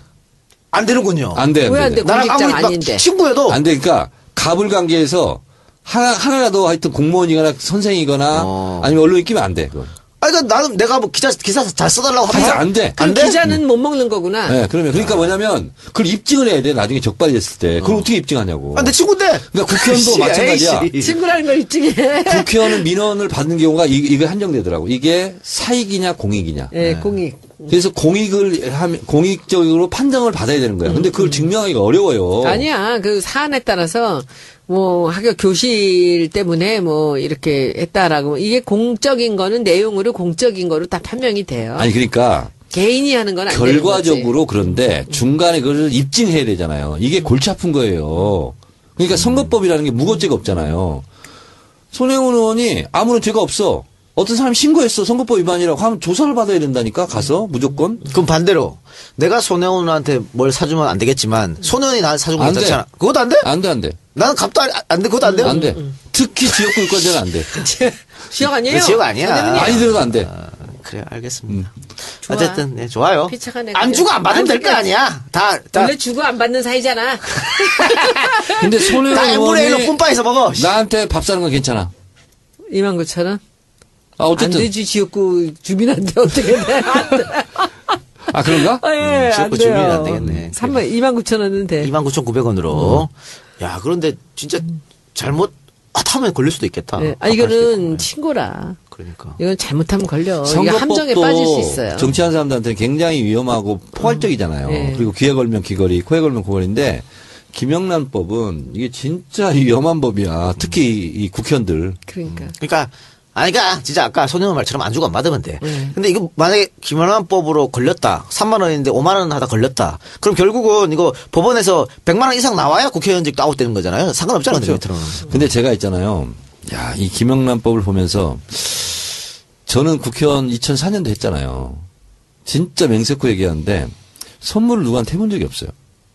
근데 국회의원들은 자기 지역에 뭐 고구마 특산물도 보내고 하잖아요. 네. 난 받아먹기만 했는데 난 한 번도 그걸 하지 않은 거예요. 왜냐하면 뭘 하고 내가 왜 불안에 떨어야 되냐. 이런 것 때문에. 그동안 난 진짜 명절 때 뭐 다른 국회의원들은 내가 좀 미안하긴 하지만 드디어 나 같은 사람들이 이제 다수겠구나 이제 이런 생각이 들었어요. 안 주고 받긴 안 주고 했잖아요. 안 받기 운동. 받긴 했잖아. 응? 받기는 했잖아. 노무현 대통령이 송이버섯 보냈을 때 가장 기억에 남는 선물이야. 김정일 국방위원장이 보냈어. 묘향산 송이버섯. 근데 송이가 진짜 좋아요. 그 국회의원들 다 줬어요. 다 줬죠. 근데 대통령은요 국회의원들한테 다 선물을 합니다. 명절 때. 이번에 올 거예요. 자, 근데 그 받기 싫으면 저한테 갖다 주세요. 정리해보죠. 김영란법이 357인가 그렇죠? 350. 350. 네. 3만 원 이상 음식 접대 안 되고 5는 뭐죠? 5만 원 선물. 선물 안 되고 10은 경조사. 경조사 10까지. 네. 그 선물 예를 들면 뭐 이 사과 세트, 배 세트 이런 거 봐도 되겠네. 주고받고 5만 원 밑이니까. 네. 그렇죠? 알겠습니다. 근데 경조사비를 10만 원까지 뭐 할 필요 있었을까? 차라리 그걸 5만 원 했으면 더 좋았을 걸. 정조사비요? 그럼 돈 안 나가게. 그렇지. 요즘은 아, 그래. 5만 원씩 그렇게 10만 원 해야 되잖아. 10만 원까지 했으니까. 그러니까. 요즘 또 경조사비 거의 다 10만 원이더라고. 아 그래? 네, 물어보니까 아, 그러니까 5만 원 못하게 내가 살고 법으로 없어. 하면은 못하는 거야. 그러니까 나 진짜 10만 원 하고 싶었는데 법이 이렇게 돼가지고 5만 원밖에 못 하는데 이렇게 했으면 얼마나 좋았을까? 지난번에 밤섬 들어가가지고 굿하는데 굿을 할 때는 사실은 그 그걸 꽂아줘야 돼요, 무당들이 하면 그 재미거든요. 그 돈 꽂아주는 재미로. 그거 못하잖아, 제가 못해. 그걸. 진짜 너무 그럴 때 미안했어. 민망하고 이제 우리가 진짜 미안했어. 새해 들면 조기축구 있잖아요. 다니면서 다 이렇게 돼지머리 놓고 그거 해요. 근데 정치하는 사람들 10,000원짜리 못 꽂잖아. 그러니까 난 진짜 그런 걸 해주고 싶은데 그런 나 옛날에 어떤 일이 있었냐면 나 그때 안 가는 것 같은데 제가 못 가니까 이제 우리 보좌관이 가가지고 10,000원짜리 꽂았나 봐. 그걸 사진 찍어가지고 신고했어. 아 진짜요? 아, 그럼요. 한 10년 전에. 자, 또 질문. 갑자기 네. 생각났어. 모 국회의원, 야당 국회의원이신데, 이분 술을 좀 좋아하시는 분인데, 술 먹고 이제 끝날 때 있잖아요. 집에 가잖아. 그러면 기분이 너무 좋아가지고, 그 가시는 분들한테 다 차비를 줘. 5만 원씩 이렇게. 네. 걸려. 안 그것도 돼. 나왔어요. 그것도 안 매뉴얼에. 되는 그것도 안 되는구나. 네, 매뉴얼에 나왔어요. 걸려요. 택시도 받지 말아야겠네. 그럼요. 그리고 선배들 안 된대! 제가 후원회장이었잖아요. 내가 진짜 피땀 흘려서 번 돈을 그렇게 썼단 말이야. 그 인간이. 손혜원 의원의 후원회장은 누구죠? 정청래. 아, 여러분 협조해 주시기 바랍니다. 후원회장 타이틀이 중요한 거 아니고, 실적이 중요한 거지. 아, 그러니까. 그래서 내가 11월, 12월 달에는 내가 좀 거두려고. 12월 10월. 저는 1억 5천만 걸으면 돼요. 아, 그러니까. 그리고 이제 그 후원해달라고 할 때 본인이 진짜 하기 민망하거든요. 진짜 민망해. 나는. 민망해. 그래서 그건 내가 손혜원 의원 후원회장이니까 내가 할게. 그거 연말에, 후원을 하면 그 세액공제가 되는 거죠. 그러면. 알겠습니다. 그거는 따로. 귀차니즘만 극복하면 되는 거야. 그리고 이 취지가 소액다수 10만 원 연말정산 이렇게 하라는 세액공제 하는 것이 검은 돈 받지 말라는 거예요. 그럼요. 그래서 소액다수로 받아서 깨끗한 정치 하라 이런 정 뜻이야. 의원님, 저는 제 꿈이 있다면은 저는 10,000원씩 15,000명한테 받았으면 좋겠어요. 1,500명. 15,000명. 15,000명이면 15억 아니야? 아니지, 10만 원이면 1,500명이라니까. 10만 원이면 1,500명이고 만 원씩. 만 원씩, 15,000명? 네. 꿈이 상당히 야무지시군요. 그거 어려울까요? 혹시 그 후원하면 나중에 그게 공개가 되나요? 될 수도 있고 안 될 수도 있어요. 아니, 누가 얼마 했다 이게 나오나요? 100만 원이 넘으면 선관위에서 일단 문의를 합니다. 네. 어떤 관계이기 때문에 했냐. 그래서 100만 원 하지 말고 10만 원짜리 10명을 모아주세요. 그렇게 되는데 제가 10만 원 소액다수 연말정산으로 했는데 제가 아마 인원수가 제일 많았을 겁니다. 개미군단. 제가 1,800명 정도가 후원을 했어요. 작년도에. 그래요. 그러니까 10만 원 미만인 거죠. 아니, 그러니까 1인당 500까지 할 수 있잖아요. 네. 그럼 예를 들면은 이 작가가 네. 손혜원한테 500만 원을 했어. 네. 그게 나중에 누가 볼 수도 있냐 이 말이지. 볼 수 있죠. 선관위 다 보죠. 다 아, 봐요. 봐요? 아, 그러면. 무슨 상관이 있어요? 다 찍힌 사람이. 아니 그건 그런데. 500 하세요, 그냥. 알았어. 500 할게. 네. 열심히 제가 알바 뛸 테니까. 아니 어차피 연말정산 다 돌려받는데 하지 뭐. 10만 원밖에 안 받아. 그래? 다 안 받아요. 취소. 취소. 아유. 490만 원 취소. 이거 끊지 마. 아니, 근데 전 진짜 그래. 10,000원씩 15,000명한테 받고 싶어요. 제일 좋은 거죠. 그게. 예, 그럼요. 그렇게 네. 하고 싶은데 저는 선거 때 뭐 1억 5천 정도 들어온 것 같은데 거의 다 아는 사람들이 주셨어요, 그때는. 후원금 이것도 국회의원들도 어떤 분야에 한 방씩 다 있는 사람이 있거든요. 광주에 이번에 컷오프된 강기정원 있잖아요. 거기는 지역 구민들로만 10만 원짜리 1,500명을 조직화했어요. 어머나. 근데 나도 할 수 있는데. 그래서 그거는? 후원금 걱정이 없는 국회의원이었어요. 그거 대단한 겁니다. 지역 구민들로 1,500명을 조직한 거예요. 10만 원씩 내는 사람을. 어머, 그 이름 다 명단 해가지고. 아, 너무 그럼요. 좋다. 근데 이제 그런 우리가 선거 국회의원이 때는 없어요. 또 3억 해야 되잖아요. 그렇죠. 아니 선거 때는 1억 5천까지밖에 못하고 선거 끝나고 또 1억 5천 하는 거니까. 근데 돈 얘기 자꾸 하지. 그러니까. 아니, 근데 저는 진짜 꿈이에요. 내가 만약에 1억 5천을 10,000원씩 내는 사람이 15,000명이 한다면 참 좋겠어요, 저는. 네. 그러면 그 사람들하고 그러면 대선 나가셔야 돼. 15,000명이 그렇게 어려울까요? 어렵습니다. 예. 대선 나가시기 바랍니다. 이거는 뭐 정치자금법을 잘 고친 거죠. 네. 옛날엔 이게 안 됐기 때문에 국회의원들이 사실은 그렇죠. 돈 많이 썼고 그걸 빼먹으려고 비리도 막 저질렀는데. 어려울까요, 그건 여러분? 아니죠. 그게 진짜? 안 어려울 것 같아요? 네네. 15,000명. 네, 여기 한 20만 원 확보됐네. 아니, 10,000원씩. 영어로 얘기하면 not easy. 나 이제 하겠지. 근데 그게 참 의미가 있을 것 같아. 그럼요. 그럼요. 소액으로 근데 어떤 사람들은 누구라고 말하지 않겠어. 우리 당에도 있는데 경기고 서울대 이렇게 나온 사람들 있잖아요. 네, 우지 친구들 30명한테 500만 원씩 걷어. 그리고 땡. 참 쉬워. 나는 그것도 사실 할 수 있는데 클라이언트나 이런 사람들한테는 그 돈을 못 받겠어요. 저랑 오래 일했던 분들 근데 있잖아요. 후원금도 조심해야 될까요? 될 게 뭐냐면 대가성이 있다라고 판단되면 그것도 처벌받습니다. 대가는 없는데 제가 진선미 의원을 계속 1년에 그 상한 액수를 4년 동안을 했거든요. 심어놨잖아. 뭐라고? 제가 국회의원한테 후원했다고. 무슨 관계냐고?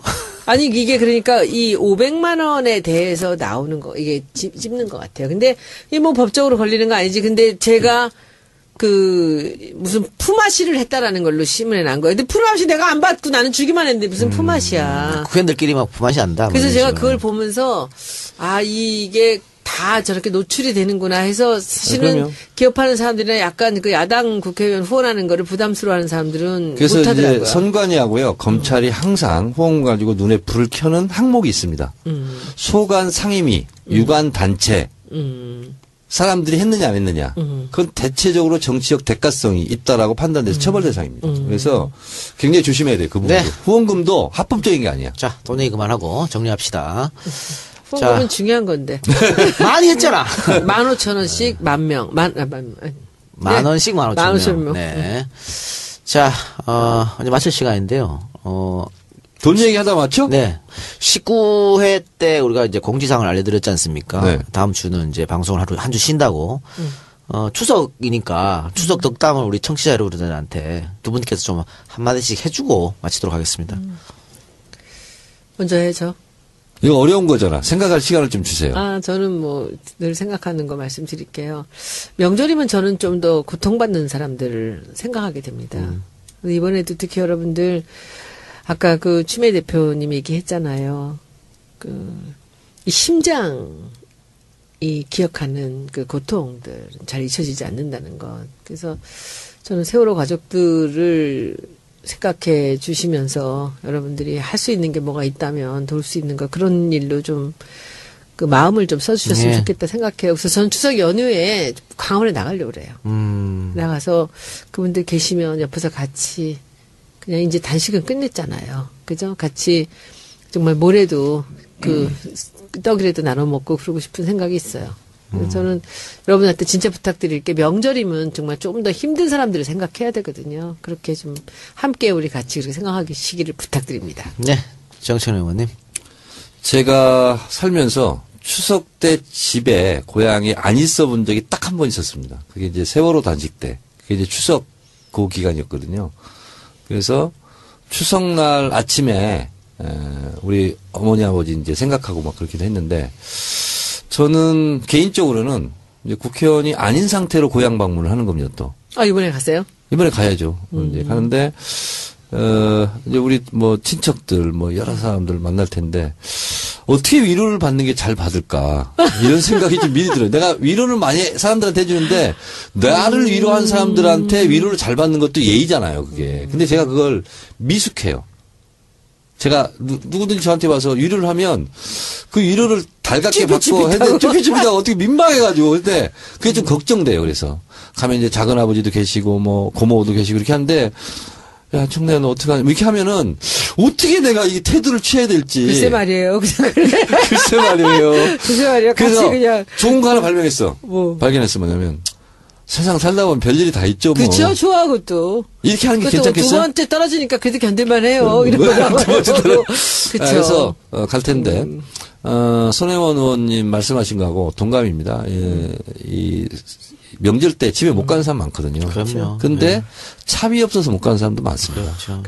그리고 뭐 선물 꾸러미도 못 사고 이래가지고 아예 그냥 울적해가지고 집에 일부러 못 가는, 가고 싶어도 네, 그런 분들 그런 많이 계시죠. 분들이 있습니다. 그래서 웃고 떠들고 가족들과 정담을 나누되 그런 분들도 한 번쯤은 생각해보는 좀 착한 귀성객이 되자. 여러분들, 저는요, 제가 페이스북에다가 공지 올릴게 저랑 그 광화문에서 번개해요.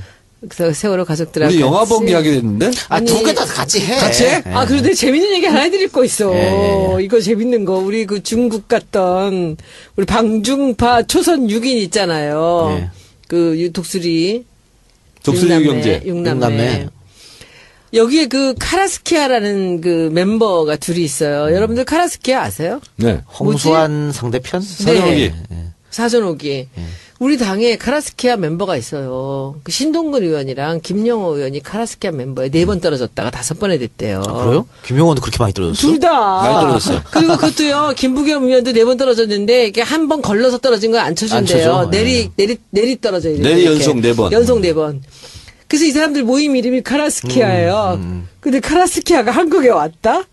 지금? 지금? 왔는데 김용호가 연락을 했대요.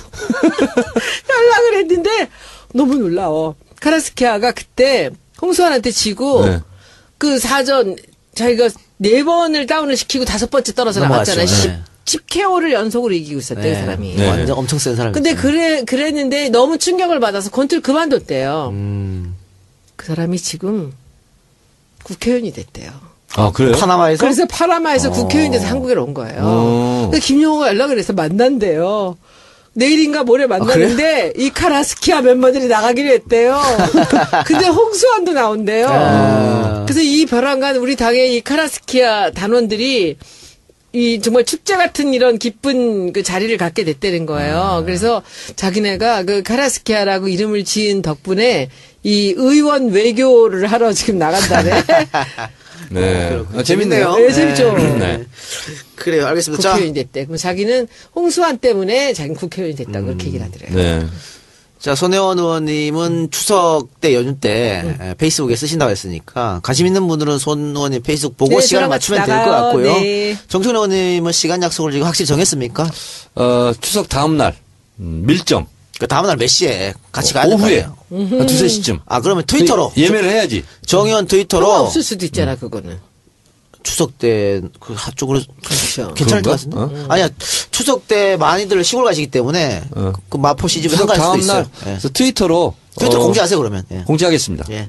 자, 추석 연휴, 정치 알바 청취자 여러분들 잘 보내시고, 맛있는 음식 많이 있다고 가식하지 마시고, 특히 정치 문제로 싸우지 마시고, 부모님들하고 많이 싸워요, 요즘에. 예. 싸우지 말고, 몸 건강히 잘 돌아오시기 바랍니다. 저희는 추석 연휴 끝나고 나서 뵙기로 하겠습니다. 자, 두 분 오늘 고생하셨습니다. 네, 네. 즐거운 추석 보내세요. 해피 추석. 그 그래야지, 장소만 빌리고 그리고 당연히 튄다고 하죠. 예, 국회에서 틀면. 아, 그건 진호 PD가, 그거 만약에 손 의원님 원하시면 해주겠다고 벌써 약속했었어요. 그러면 얘기하면 들려줄 겁니다. 그리고 국회의원들 와서 좀 보고 그리고 이제 기자들도 많이 오고 그 자체가 홍보가 많이 되거든요. 그래서 예전에 그 위안부 있잖아요. 위안부 할머니들 그린 꽃신이라는 그런 뮤지컬도 거기서 한 번 했었고요.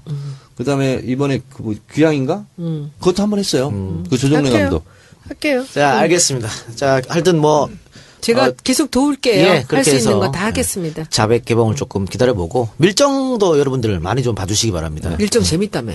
그래서 추석 다음 날 우리 또 단체로 아니, 또 밀정 보기로. 개봉하는 걸 맞춰서 또 EJ에서 그 밀정에 나오는 주인공들을, 직접 한번 다뤘거든요. 김시현 의사. 또 듣고 다들 또 눈물 흘리셨더라고. 대단한 분들이세요, 그분들. 그러니까 그분들의 한번 열정도 한번, 아니, 그분들을 사실은 뭘 바라고 독립운동을 한 거 아니지 않습니까? 그러니까 우리 후손들이 잊지 않기 위해서 계속해서 이런 영화도 좀 보고 공부도 좀 하고. 그렇습니다. 예, 그랬으면 좋겠을 것 같아요. 자, 다시 우리 방송 돌아와가지고. 네. 뭔 얘기하다 영화 얘기가 나왔는가? 키워드 하다가 뭐야? 키워드가 별로 아, 밀정 보러 간다고. 그 팬들이랑 맞아요. 그 얘기하다가. 그러다 자백이 나왔어요. 자백이 나왔네요.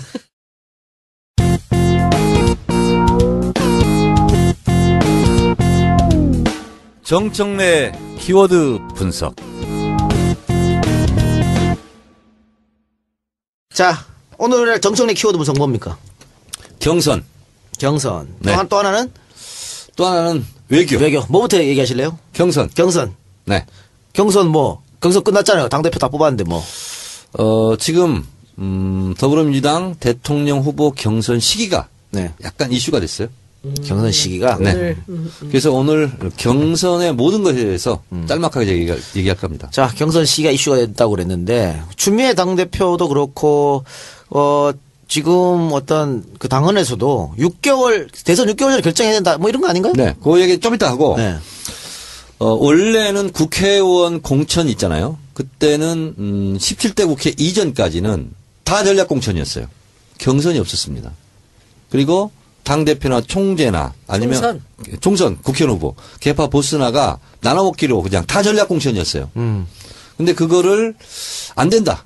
공천권까지 지역 주민에게 돌려줘야 된다. 하는 것이 노무현 대통령의 정치개혁에 중요한 거였어요. 그래요. 그러면 그래서 지금 새누리당까지 다 하고 있잖아요. 그렇죠. 국회의원 경선을. 근데 그거는 노무현 대통령의 정치개혁의 작품입니다. 그래서 경선이 처음으로 도입된 것이 17대 국회에 경선이 도입됐어요. 그러니까 정청래 국회의원은 17대 국회가 아니었으면 16대 국회 같으면 공천을 못 못 받습니다. 봤지.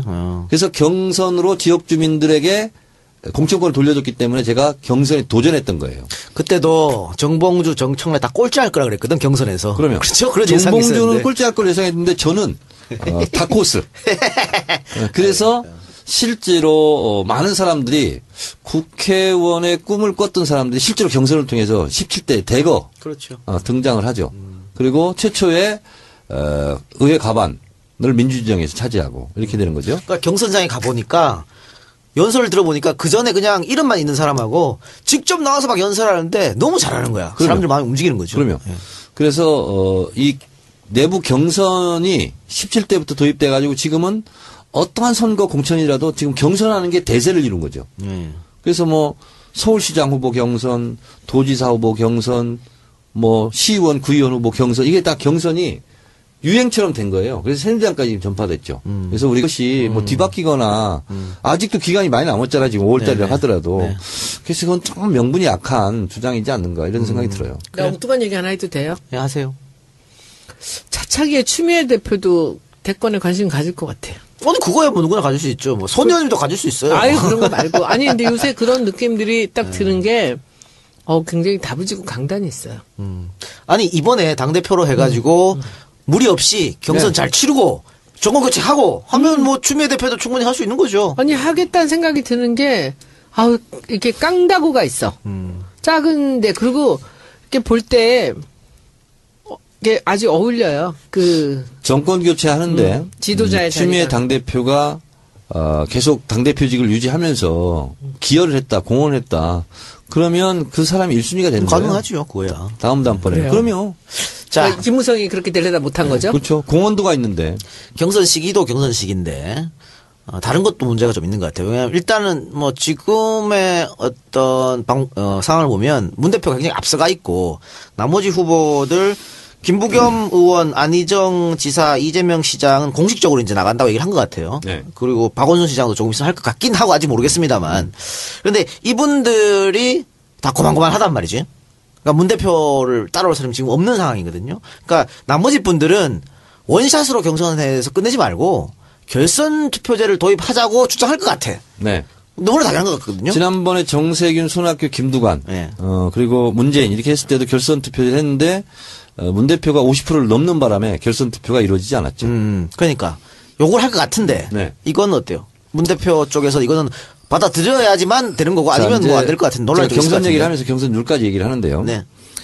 전당대회 당대표를 뽑는 선거에서 대의원 45, 뭐 권리당원 30 쭉 했지 않습니까? 네, 네. 근데 그거는 대선 후보하고 당대표는 좀 다르거든요. 네. 경선 룰은 얼마든지 탄력적으로 바꿀 수 있다. 그거 저는 바꿔야 된다. 필요하다면 그리고 여러 가지를 위해서 특정 후보에서 또 요구하는 룰이 있어요. 있겠죠. 그런 것은 저는 받아줘도 좀 좋겠다 이런 생각을 해요. 그런데 저는 경선 시기를 늦추는 거, 저는 그건 개인적으로 반대입니다. 네. 왜냐하면 부작용이 너무 크고 우리 손실이 너무 커요. 저도 경선 시기는 늦추는 건 반대고. 네. 그러나 저는 결선 투표는 도입했으면 하는 생각이에요. 저는 뭐 해도 되고 안 해도 안 해도 되고 되고, 그것은 네. 후보들이 분명히 요구를 해요. 네. 이제 보통 메이저 후보가 있고 마이너 후보들은 결선 투표를 한번 엎어보자 이런 건 다 있기 때문에 좀 그거야. 백발백중 그것을 요구를 합니다.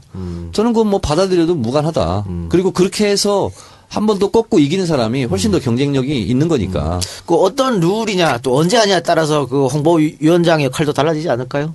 이제 이런 행정적인 거는 다 안에서 하실 거고, 예. 저는 이제 이기는 일을 해야죠. 그러니까, 예. 그러니까 지금 거기에 맞춰서. 예. 이런 이 선거 전략이나 이런 것들은 사실 상당히 창의적이어야 됩니다. 누가 어떻게 했었고, 뭐 누가 어떻게 했었고, 이런 거는 정말 중요하지 않아요. 그러니까 과거 얘기는 과거일 뿐이야. 제가 우리 당에 왔을 때 무슨 뭐 누가 무슨 새누리 뭐 어떻게 했고 새누리 뭐 선거에 왕이고 어쩌고저쩌고 관심도 없었어요, 저는.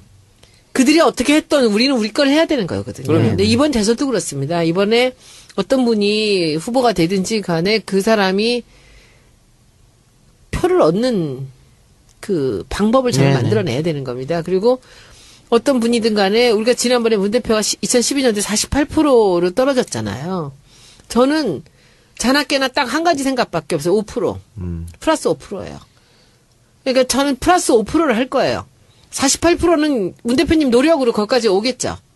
그렇죠? 지금 뭐 30%, 32%에도 뭐 어떻게 되는지 그러니까 경선이 언제부터 시작됐는지 그것은 한번 짚어봐야 되겠죠.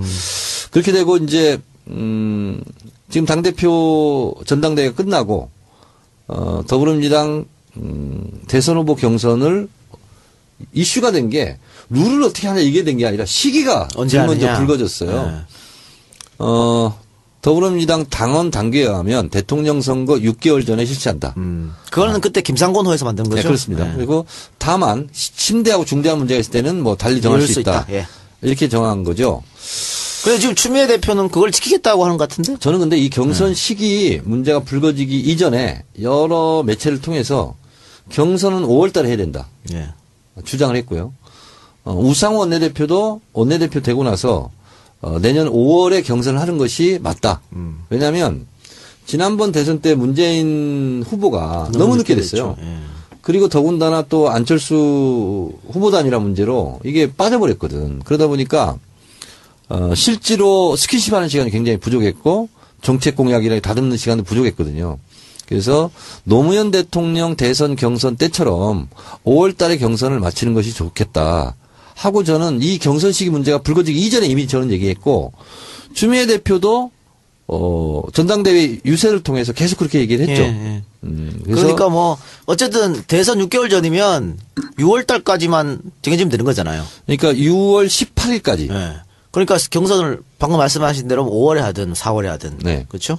경선을 전국으로 그때 뭐 노무현 대통령 때처럼 도는 거 아니에요? 그렇습니다. 그렇죠? 이번 전당대회 당대표 유세하는 것처럼 그런 식으로 도는 거죠. 시간이 조금 걸릴 것 같네요. 네, 그렇죠. 그래서 이제 타임 스케줄을 본다면 제가 추미애 대표한테는 개인적으로 그런 얘기도 했어요. 뭐 전당대회 전을 해서 1월 달에 룰 미팅 회의를 해야 된다. 예. 이게 한 2달 정도 걸려요.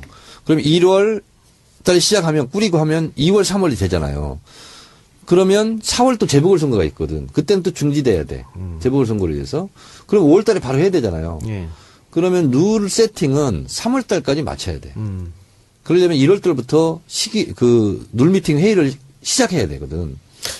그래서 대선 룰 미팅 있잖아요. 룰 미팅 기획단 이런 것도 꾸리고 그렇게 해야 되거든요.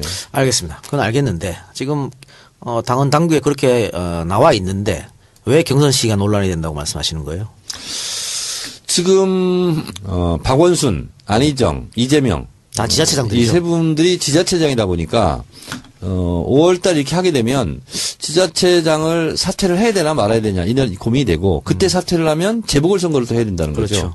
그렇기 때문에 그걸 없애기 위해서 경선을 최대한 늦춰야 된다. 이재명 시장은 지금 그렇게 얘기하는 건가? 뭐 박원순 시장이나 안희정 지사나 대체적으로 그런 입장인 것 같아요.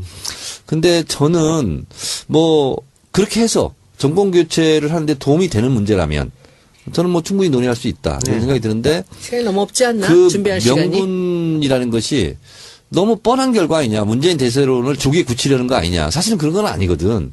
원래 전당대회에서 이번에 통과된 당원 당규대로 하는 거거든요. 근데 그거는 문재인 대세론 조기에 굳히려고 하느냐는 이런 약간 음모론적으로 보는 것은 온당치 않고. 그래서 근데 저는 이해할 수 없는 게 네. 뭐 지금 이재명 시장을 비롯한 지자체장들이 네.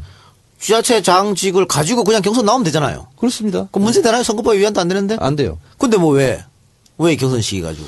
그러니까 이제 이런 것도 있는 것 같아요. 지금이 너무 문재인 강풍이 세고 대세론이 있으니까 시간을 좀 벌게 뭐 해달라 그건 이런 네, 것 예. 같은데 저는 한두 달 해가지고 그거 세상을 바꾸는 정치수다 팟캐스트 정치 알아야 바꾼다 그 20번째 방송 시작하겠습니다. 자, 20번째 방송은요 정청래의 키워드 분석 시간을 위주로 해서 진행을 하는데 일단 공지사항 먼저 알려드리면 우리가 매주 수요일 녹화 아닙니까? 네. 다음 주 수요일이 추석 연휴입니다. 그래서 결방하나요? 네, 다음 주는 결방하는 걸로. 추석 때는 없어요, 그럼 방송? 네, 왜냐면 우리 안 가도 문을 닫거든요. 네. 직원들도 다 시골에 내려가고 하기 때문에 방송을 할 수가 없어요. 저도 너는 내려가고. 고향도 안 가냐? 그러니까 안가를 닫는다 이거죠. 그렇죠. 네. 네, 그래서 저도 없고 신PD도 없고 해서 방송을 제작할 수 없어. 다음 주는 한 주 쉬고 이제 추석 연휴 끝나면 수요일 날 다시 방송을 하는 걸로 추석 때 외롭고 쓸쓸한 사람들 모아서 번개나 할까? 저 이미 있잖아요. 저 밖에 있는 분들, 우리 동거차도인들 있잖아요. 그래서 추석 다음 날 영화 번개. 그래서 밀정 영화 보기로. 오, 좋다, 그래요? 좋다. 네. 네. 그래서 상암동 CGV에서 보자. 이렇게 했는데 혹시 같이 보실 분들은 게시판에 남겨주시면 상암동 오시면 되겠네. 공지를 상암 해드리겠습니다. CGV에다가 제 이름으로 공문 냈거든요. 뭐라고? 자백 시사회 하게 해달라고. 자백. 해줄까요? 안 해줄까요? 안 할 겁니다. 왜? 그 극장은요. 돈 되는 건 하는데 이건 아마 정부 눈치를 볼 수밖에 없을 거예요. 이건 돈은 돼요. 손님들은 다 이제 확보가 됐는데 정부 눈치를 그 정도도 정부 눈치를 봐야 돼요. 야당 의원 눈치는 안 보나? 지역구 의원 봐야 눈치는? 되죠. 그럼 지역구 눈치 안 보다가 나중에 무슨 일을 당할지도 아, 모르잖아. 참. 지금 교문이죠. 그럼요. 네, 그러면 국정감사 때 이런 영화를 안 틀고 그리고 정부 눈치 보는 것은 안 된다. 이런 취지로 질의를 하세요. 자, 두 분은 그래요? 그러면은 될 수도 있겠네. 그럼요. 아, 됐으면 좋겠어요. 하여튼 아까 얘기했잖아요. 어제 우리가 시끄럽게 떠들어라. 알았어요. 소리 질러라. 두 분은 자백 보셨어요? 봤어요. 저도 시사회 가서요. 같은 날 봤죠, 우리가? 네. 봤는데, 야, 그 다큐멘터리 영화인데, 이게 스토리 전개가 너무 잘 되고, 그러니까 손혜원이 사실은 자백 보시기 전에 아 이거 좋은 취지인 건 알겠는데 이게 뭐 스토리가 엉성하고 이러면 어떡하지라고 걱정하셨거든. 그래서 제가 물어보는 거예요. 어땠냐고. 다큐멘터리인데요.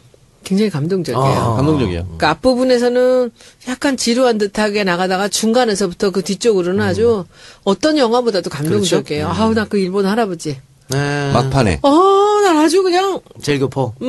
그리고 유우성 씨 동생 유가려 있잖아요.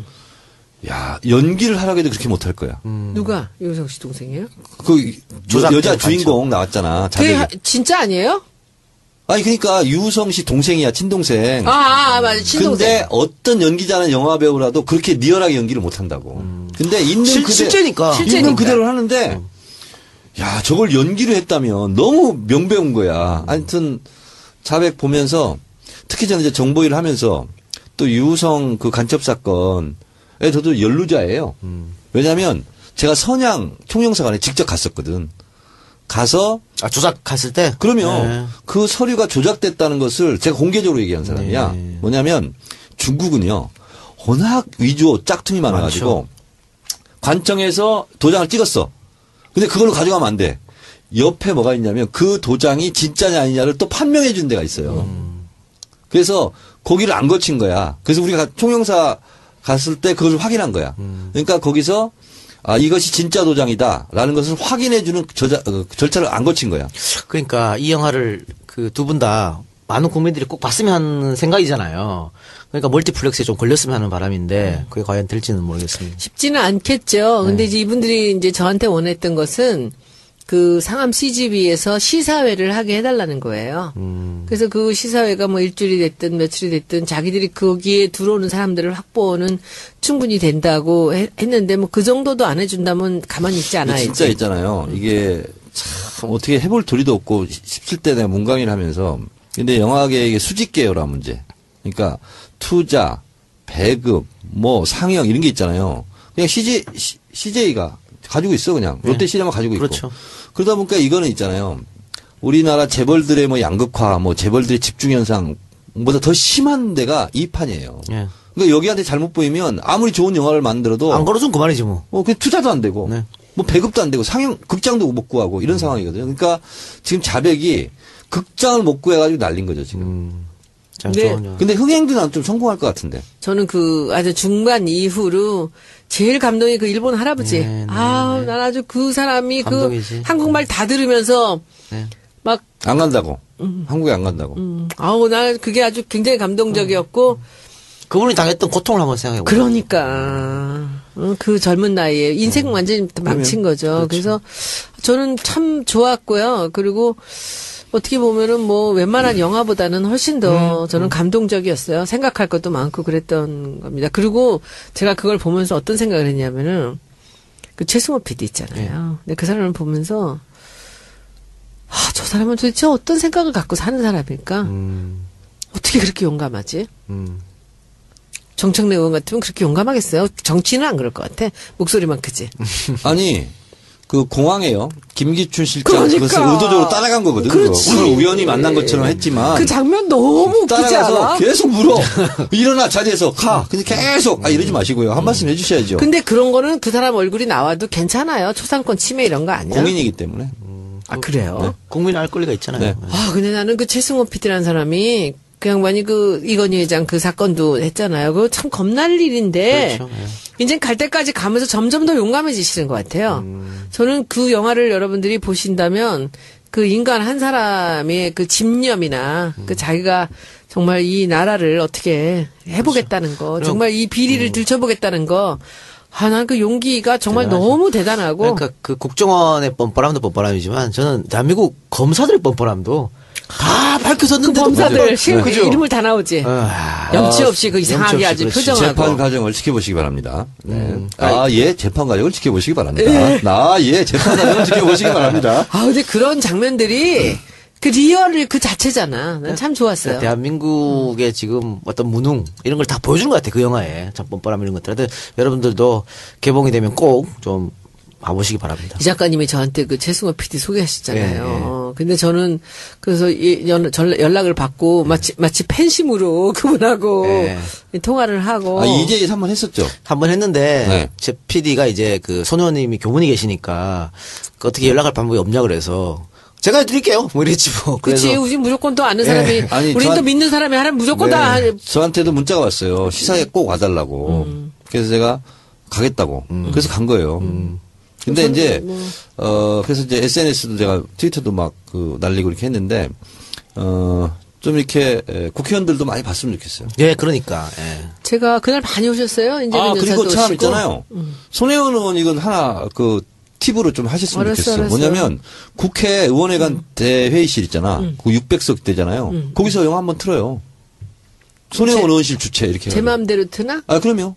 그 양반들이 틀어줘. 또 하나는 외교. 뭐부터 얘기하실래요? 경선. 네. 경선 끝났잖아요. 당대표 다 뽑았는데 뭐. 지금 더불어민주당 대통령 후보 경선 시기가 네. 약간 이슈가 됐어요. 경선 시기가. 네. 그래서 오늘 경선의 모든 것에 대해서 짤막하게 얘기할 겁니다. 자, 경선 시기가 이슈가 됐다고 그랬는데 추미애 당대표도 그렇고 지금 어떤 그 당헌에서도 6개월 대선 6개월 전에 결정해야 된다 뭐 이런 거 아닌가요? 네. 그 얘기 좀 이따 하고 네. 원래는 국회의원 공천 있잖아요. 그때는 17대 국회 이전까지는 다 전략 공천이었어요. 경선이 없었습니다. 그리고 당대표나 총재나 아니면 총선 국회의원 후보 개파 보스나가 나눠먹기로 그냥 다 전략 공천이었어요. 근데 그거를 안 된다. 공천권까지 지역 주민에게 돌려줘야 된다. 하는 것이 노무현 대통령의 정치개혁에 중요한 거였어요. 그래요. 그러면 그래서 지금 새누리당까지 다 하고 있잖아요. 그렇죠. 국회의원 경선을. 근데 그거는 노무현 대통령의 정치개혁의 작품입니다. 그래서 경선이 처음으로 도입된 것이 17대 국회에 경선이 도입됐어요. 그러니까 정청래 국회의원은 17대 국회가 아니었으면 16대 국회 같으면 공천을 못 받습니다. 못 받지. 그래서 경선으로 지역 주민들에게 공천권을 돌려줬기 때문에 제가 경선에 도전했던 거예요. 그때도 정봉주, 정청래 다 꼴찌할 거라 그랬거든 경선에서. 그러면 그렇죠. 그런 예상이 정봉주는 있었는데. 꼴찌할 걸 예상했는데 저는 다코스. 그래서 실제로 많은 사람들이 국회의원의 꿈을 꿨던 사람들이 실제로 경선을 통해서 17대 대거 그렇죠. 등장을 하죠. 그리고 최초의 의회 가반을 민주진영에서 차지하고 이렇게 되는 거죠. 그러니까 경선장에 가보니까 연설을 들어보니까 그 전에 그냥 이름만 있는 사람하고 직접 나와서 막 연설하는데 너무 잘하는 거야. 그럼요. 사람들 마음이 움직이는 거죠. 그러면 예. 그래서 이 내부 경선이 17대부터 도입돼 가지고 지금은 어떠한 선거 공천이라도 지금 경선하는 게 대세를 이룬 거죠. 그래서 뭐 서울시장 후보 경선, 도지사 후보 경선, 뭐 시의원, 구의원 후보 경선 이게 다 경선이 유행처럼 된 거예요. 그래서 새누리당까지 전파됐죠. 그래서 우리가 경선이 언제부터 시작됐는지 그것을 한번 짚어봐야 되겠죠. 그렇게 되고 이제 지금 당대표 전당대회가 끝나고 더불어민주당 대선 후보 경선을 이슈가 된 게 룰을 어떻게 하냐 이게 된 게 아니라 시기가 언제 제일 먼저 하느냐. 불거졌어요. 네. 더불어민주당 당원 단계에 하면 대통령 선거 6개월 전에 실시한다. 그거는 그때 김상곤 호에서 만든 거죠. 네, 그렇습니다. 네. 그리고 다만 심대하고 중대한 문제가 있을 때는 뭐 달리 정할 수 있다. 예. 이렇게 정한 거죠. 그래서 지금 추미애 대표는 그걸 지키겠다고 하는 것 같은데. 저는 근데 이 경선 시기 문제가 불거지기 이전에 여러 매체를 통해서 경선은 5월 달에 해야 된다. 예. 주장을 했고요. 우상호 원내대표도 원내대표 되고 나서 내년 5월에 경선을 하는 것이 맞다. 왜냐하면 지난번 대선 때 문재인 후보가 너무 늦게 됐어요. 예. 그리고 더군다나 또 안철수 후보단이라 문제로 이게 빠져버렸거든. 그러다 보니까 실제로 스킨십 하는 시간이 굉장히 부족했고 정책 공약이랑 다듬는 시간도 부족했거든요. 그래서 노무현 대통령 대선 경선 때처럼 5월 달에 경선을 마치는 것이 좋겠다 하고 저는 이 경선 시기 문제가 불거지기 이전에 이미 저는 얘기했고 추미애 대표도 전당대회 유세를 통해서 계속 그렇게 얘기를 했죠. 예, 예. 그래서 그러니까 뭐 어쨌든 대선 6개월 전이면 6월 달까지만 정해지면 되는 거잖아요. 그러니까 6월 18일까지. 예. 그러니까 경선을 방금 말씀하신 대로 5월에 하든 4월에 하든 네. 그렇죠? 경선을 전국으로 그때 뭐 노무현 대통령 때처럼 도는 거 아니에요? 그렇습니다. 그렇죠? 이번 전당대회 당대표 유세하는 것처럼 그런 식으로 도는 거죠. 시간이 조금 걸릴 것 같네요. 네, 그렇죠. 그래서 이제 타임 스케줄을 본다면 제가 추미애 대표한테는 개인적으로 그런 얘기도 했어요. 뭐 전당대회 전을 해서 1월 달에 룰 미팅 회의를 해야 된다. 예. 이게 한 2달 정도 걸려요. 그럼 1월 달에 시작하면 꾸리고 하면 2월 3월이 되잖아요. 그러면 4월 또 재보궐선거가 있거든. 그때는 또 중지돼야 돼. 재보궐선거를 위해서. 그럼 5월 달에 바로 해야 되잖아요. 예. 그러면 룰 세팅은 3월 달까지 맞춰야 돼. 그러려면 1월 달부터 룰 미팅 회의를 시작해야 되거든. 그래서 대선 룰 미팅 있잖아요. 룰 미팅 기획단 이런 것도 꾸리고 그렇게 해야 되거든요. 알겠습니다. 그건 알겠는데 지금 당헌 당규에 그렇게 나와 있는데 왜 경선 시기가 논란이 된다고 말씀하시는 거예요?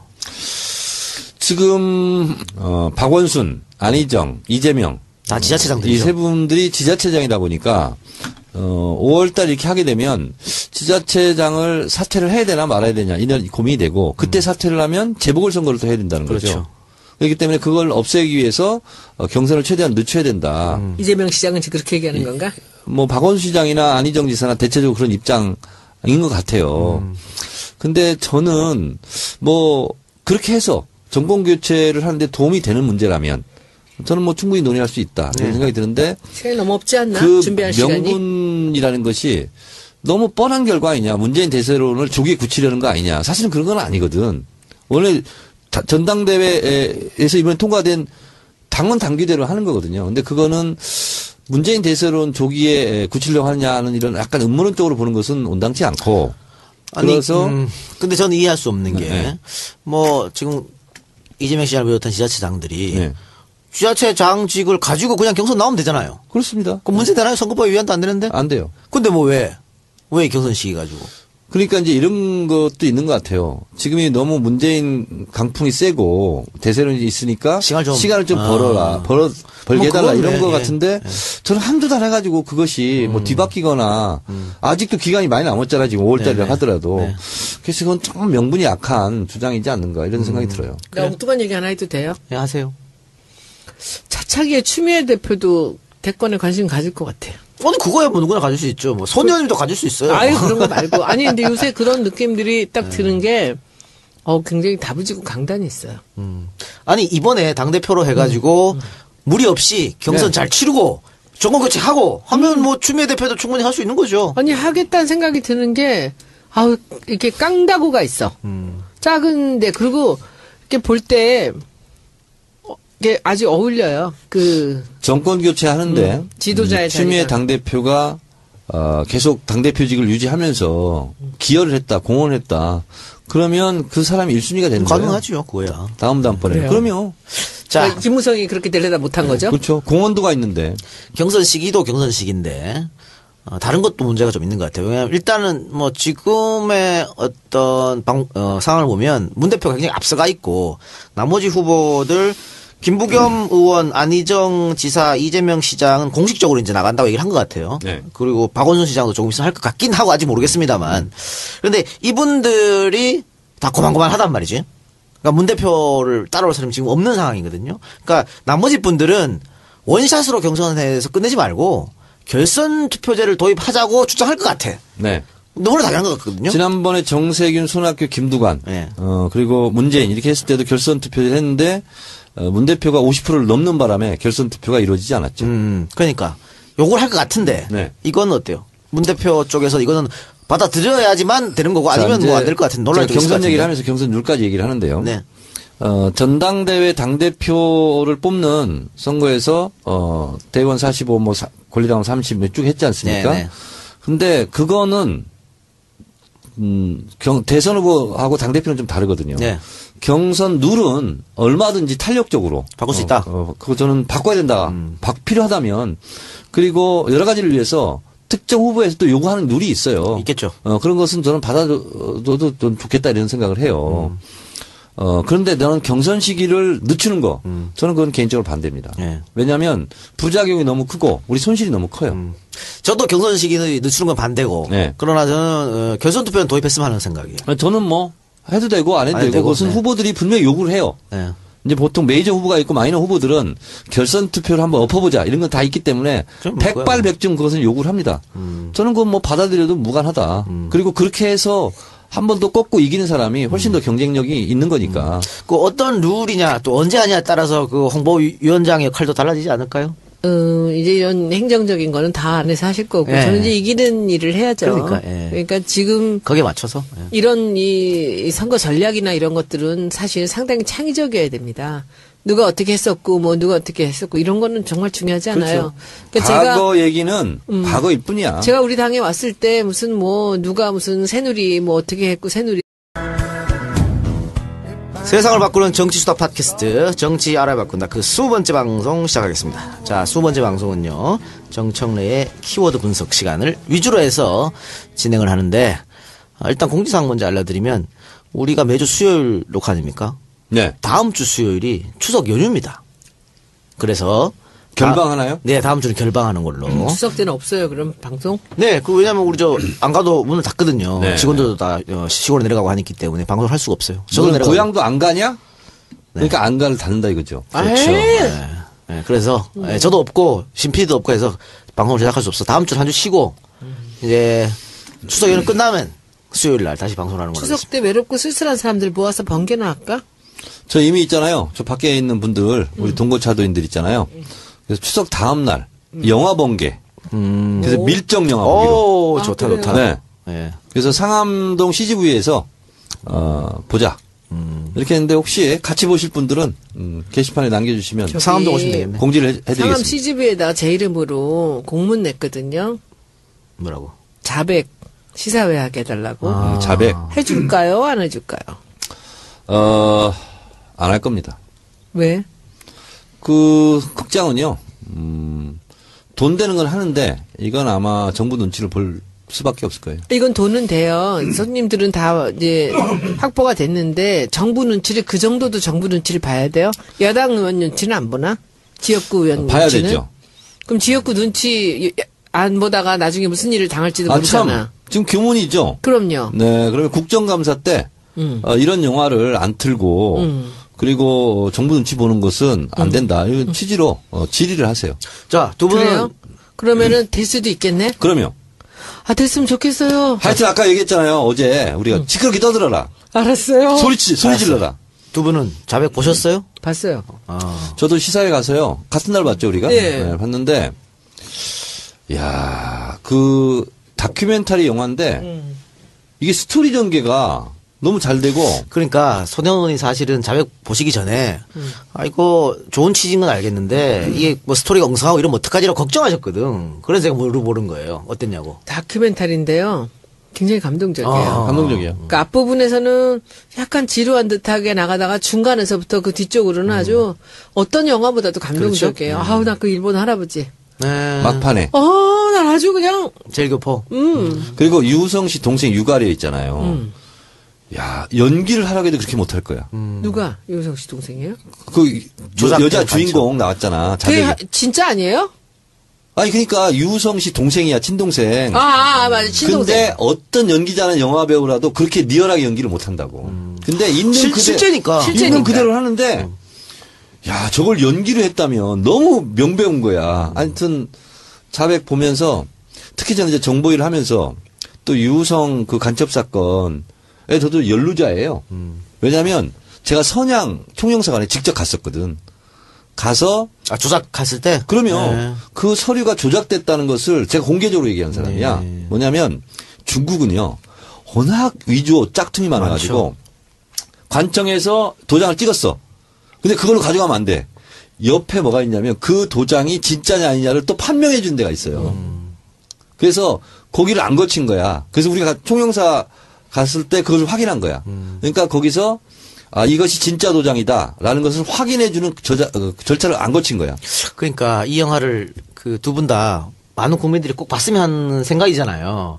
그러니까 멀티플렉스에 좀 걸렸으면 하는 바람인데 그게 과연 될지는 모르겠습니다. 쉽지는 않겠죠. 근데 이제 이분들이 이제 저한테 원했던 것은 그 상암 CGV에서 시사회를 하게 해달라는 거예요. 그래서 그 시사회가 뭐 일주일이 됐든 며칠이 됐든 자기들이 거기에 들어오는 사람들을 확보는 충분히 된다고 했는데 뭐 그 정도도 안 해준다면 가만히 있지 않아야지. 진짜 있잖아요. 이게 참 어떻게 해볼 도리도 없고 17대 내가 문광일 하면서 근데 영화계의 수직계열화 문제. 그러니까 투자, 배급, 뭐 상영 이런 게 있잖아요. 그냥 CJ가 가지고 있어 그냥 롯데시네마 가지고 있고. 그렇죠. 그러다 보니까 이거는 있잖아요. 우리나라 재벌들의 뭐 양극화, 뭐 재벌들의 집중 현상보다 더 심한 데가 이 판이에요. 예. 그러니까 여기한테 잘못 보이면 아무리 좋은 영화를 만들어도 안 걸어주면 그만이지 뭐. 그냥 투자도 안 되고, 네. 뭐 배급도 안 되고 상영 극장도 못 구하고 이런. 우리 뭐 선거에 왕이고 어쩌고저쩌고 관심도 없었어요 저는. 그들이 어떻게 했던 우리는 우리 걸 해야 되는 거거든요. 근데 이번 대선도 그렇습니다. 이번에 어떤 분이 후보가 되든지 간에 그 사람이 표를 얻는 그 방법을 저는 네네. 만들어내야 되는 겁니다. 그리고 어떤 분이든 간에 우리가 지난번에 문 대표가 2012년도에 48%로 떨어졌잖아요. 저는 자나깨나 딱 한 가지 생각밖에 없어요. 5%. 플러스 5%예요. 그러니까 저는 플러스 5%를 할 거예요. 48%는 문 대표님 노력으로 거기까지 오겠죠. 그렇죠? 지금 뭐 30%, 32%에도 뭐 어떻게 되든지 48% 온다면 저는 플러스 5%예요. 그러니까 그때 문 대표를 찍지 않았던 분들이 5%더 찍어서 되게 만드는 거죠. 그건 그 생각만 해요. 그 생각만 하시기 바랍니다. 네. 다른 건 여러분들이 알아서 잘 그런 거 하세요. 보고 뭐라고 하냐면 활용 점정 킬러 콘텐츠. 오케이? 금방 그렇게 생각해냈어요. 네. 원래 그런 게 있어요? 네? 원래 그런 게 있어? 지금 제가 갑자기 야, 생각이 나가지고. 아니 근데 저는 제가 잘하는 일만 해야죠. 네, 그리고 경선 룰은 이제 제가 예상을 했을 때 이제 완전 국민 경선을 할 거냐, 당원 비율을 어디까지 둘 거냐, 이건 이제 항상 룰 미팅 할 때마다 나오는 거거든요. 그건 적절하게 합리적으로 조정하면 돼요. 근데 당원들을 또 완전히 배제하는 것도 좀 문제 있을 것 같은데? 그러니까 그게 다 양론이 있어요. 네. 당원 주권, 네. 논에 의하면 당원들을 포함시켜야 된다. 네. 일정한 비율을. 그래야 당원 생활하는 자부심도 있지. 네. 이런 주장이 하나도 그것도 명분도 있고 논리적이기도 해요. 또 하나는 뭐냐면 당직은 당원에게, 공직은 국민에게. 이게 또 원칙이에요, 우리 당에. 그렇기 때문에 대통령 후보는 아니 당원 베이스가 뭐 중요하냐. 국민 여론이 중요하지. 그러면요. 문재인 대표가 당원에서 지지도도 높고 국민 여론 지지도도 높잖아요. 네. 이렇게 하나 저렇게 하나 사실은 결과적으로는 큰 차이는 없어요. 그러나 제가 이제 대선 룰 미팅을 직접 해본 사람의 입장으로 보면 내 기준으로는 저렇게 하든 이렇게 하든 아무 상관이 없는 문제인데 그걸 집착해가지고 그렇게 주장을 해요, 캠프에서. 그래서 어떻게 보면 그 룰 미팅 나온 사람들은 딱 한 가지입니다. 내가 속한 캠프 후보에게 좀 더라도 유리한 룰을 어떻게 정할 것인가. 이거에 관심이 많거든요. 질문이 근데 있습니다. 네. A라는 사람과 B, C, D라는 이 후보가 나오잖아요. 네. 그러면 경선하기 전에 각자 캠프가 다 차려져요? 그렇습니다. 그럼 당연하죠. 어떤 사람들로 채워져? 아니, 그 사람은 그럼 지지하는 사람 사람들. 채워지죠. 외곽 근데 단체 뭐 그래서 이런 이제 A라는 사람이 그럼 마지막에 결정적으로 이제 이 대선 후보가 됐어요. 우리 네. 당에. 네. 그러면 이 B, C, D에 있던 사람들이 A를 잘 도와요? 대체적으로 나몰라를 하죠. 그래서 된 후보 진영에서 잘 해야 되는 거예요. 그렇죠. 감싸 안고 보듬고 끌어안고. 포용하고 예, 예. 그리고 이건 제 책에 사실은 이제 이 비밀스럽게 내가 썼는데 대선 경선이 오늘 끝났어요. 그리고 앞으로 일주일이 중요합니다. 그래서 대선 경선에 진 사람이 있을 거 아니에요. 그 사람들 전원을 공동 선대위원장으로 위촉을 해야 되는 거예요. 제가 지금 여쭤보고 싶은 게 바로 그 얘기예요. 네. 그러니까 B, C, D에 거기서 일을 했던 사람들이 A의 캠프로 들어오는 경우도 있어요? 그러니까 떨어진 후보들이 공동 선대위원장을 맡아야 그 캠프에 일했던 사람들이 우리로 따라와가지고 같이 일을 하는 거예요. 그렇게 해야죠. 네. 그게 하지 않으면요, 굉장히 대선이 힘들어요. 지난번에 어땠어요? 지난번에는 미국 가셨나? 그렇게 안 했습니다. 네. 그렇게 안 했어요. 네, 그러니까 경선을 어쨌든 뭐 치열하게 하든 원사이드도 하든 그럼요. 지는 사람은 상처받을 수밖에 근데 없거든요. 그게 당대표가요. 왜냐하면 또 당선된 사람과 또 경쟁하는 사람 관계잖아요. 어떻게 보면 당대표는 약간 제3자 간접적인 관계잖아요. 당대표가 진짜 일주일 동안 피가 말라야 돼. 그리고 그 사람들 찾아다니고. 선대위원장 맡아달라고. 근데 이제 제가 그 요새 이제 지역구를 다니거나 사람들을 만나잖아. 밖에 나가서 만나면서 이제 사람들을 봐요. 모르는 사람들을 하고 악수를 하면서 이 사람은 나를 찍었을까? 상대방을 찍었을까? 이 사람은 문재인을 찍었을까? 박근혜를 찍었을까? 이걸 보는 거예요. 그러면 여기서 이 사람하고 제가 1분 동안 얘기를 하면서 이 사람이 우리 쪽으로 마음이 돌아오게 해야 된다는 생각을 하는 거죠. 계속. 그러니까 제가 이런 걸 하니까 이정현이 어저께 그 이정현 대표가 연설에 나와서 막 이랬다 저랬다 하면서 막 이렇게 하는데 작전이구나라는 느낌이 금방 오는 거죠. 그러니까 저는 진심으로 하려고 하지만 항상 상대방을 보면 그 생각을 해요. 그 생각을 하고 미용실에 가도 항상. 여기서 잠깐 상황이거든요. 그러니까 지금 자백이 극장을 못 구해가지고 날린 거죠 지금. 네. 근데 흥행도 난 좀 성공할 것 같은데. 저는 그 아주 중반 이후로 제일 감동이 그 일본 할아버지. 난 아주 그 사람이 감동이지. 그 한국말 다 들으면서 막 안 간다고. 한국에 안 간다고. 나 그게 아주 굉장히 감동적이었고. 그분이 당했던 고통을 한번 생각해 보세요. 그러니까 그 젊은 나이에 인생 완전히 망친 거죠. 그렇죠. 그래서 저는 참 좋았고요. 그리고 어떻게 보면은 뭐 웬만한 영화보다는 훨씬 더 저는 감동적이었어요. 생각할 것도 많고 그랬던 겁니다. 그리고 제가 그걸 보면서 어떤 생각을 했냐면은 그 최승호 PD 있잖아요. 근데 그 사람을 보면서 저 사람은 도대체 어떤 생각을 갖고 사는 사람일까? 어떻게 그렇게 용감하지? 정청래 의원 같으면 그렇게 용감하겠어요? 정치는 안 그럴 것 같아. 목소리만 크지. 아니. 그 공항에요. 김기춘 실장 그러니까. 그것을 의도적으로 따라간 거거든. 그렇지. 오늘 우연히 만난 것처럼 했지만 그 장면 너무 웃기지 따라가서 않아? 계속 물어. 일어나 자리에서 가. 근데 계속 이러지 마시고요. 한 말씀 해주셔야죠. 근데 그런 거는 그 사람 얼굴이 나와도 괜찮아요. 초상권 침해 이런 거 아니야? 공인이기 때문에. 그래요? 네. 국민 알 권리가 있잖아요. 네. 근데 나는 그 최승호 PD라는 사람이 그 양반이 그 이건희 회장 그 사건도 했잖아요. 그거 참 겁날 일인데. 그렇죠. 이제 갈 때까지 가면서 점점 더 용감해지시는 것 같아요. 저는 그 영화를 여러분들이 보신다면 그 인간 한 사람의 그 집념이나 그 자기가 정말 이 나라를 어떻게 해보겠다는 거, 정말 이 비리를 들춰보겠다는 거, 난 그 용기가 정말 대단하죠. 너무 대단하고. 그러니까 그 국정원의 뻔뻔함도 뻔뻔함이지만 저는 대한민국 검사들의 뻔뻔함도 다 밝혀졌는데도 그 검사들 그죠? 이름을 다 나오지. 염치 없이 그 이상하게 아주 그렇지. 표정하고. 재판 과정을 지켜보시기 바랍니다. 네. 재판 과정을 지켜보시기 바랍니다. 재판 과정을 지켜보시기 바랍니다. 근데 그런 장면들이 그 리얼을 그 자체잖아. 난 참 좋았어요. 대한민국의 지금 어떤 무능 이런 걸 다 보여주는 것 같아 그 영화에 참 뻔뻔함 이런 것들. 여러분들도 개봉이 되면 꼭 좀 봐보시기 바랍니다. 이 작가님이 저한테 그 최승호 PD 소개하셨잖아요. 예. 근데 저는 그래서 연락을 받고 마치 팬심으로 그분하고 예.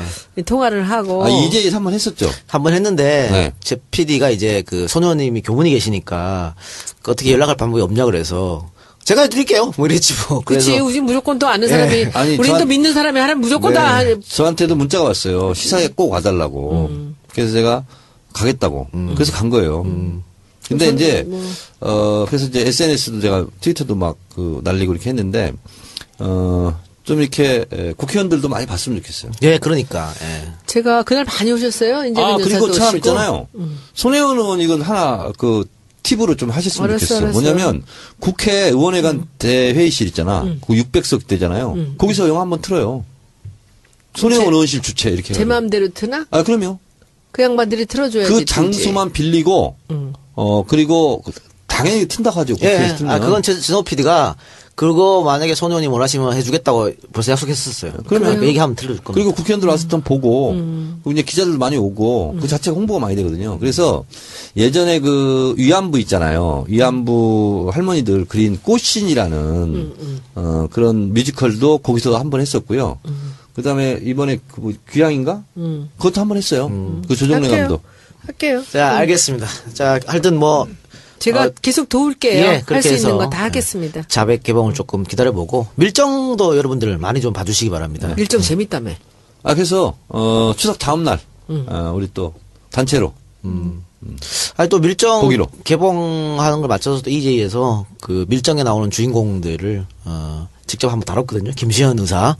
또 듣고 다들 또 눈물 흘리셨더라고. 대단한 분들이세요, 그분들. 그러니까 그분들이 한번 열정도 한번 그분들을 사실은 뭘 바라고 독립운동을 한 거 아니지 않습니까? 그러니까 우리 후손들이 잊지 않기 위해서 계속해서 이런 영화도 좀 보고 공부도 좀 하고. 그렇습니다. 예, 그랬으면 좋겠을 것 같아요. 자, 다시 우리 방송으로 돌아와가지고. 네. 뭔 얘기하다 영화 얘기가 나왔는 거야? 키워드 하다가 뭐야, 키워드가 뭐가 별로 밀정 보러 간다고. 그 팬들이랑 그 얘기하다가. 그러다 자백이 나왔어요. 자백이 나왔네요.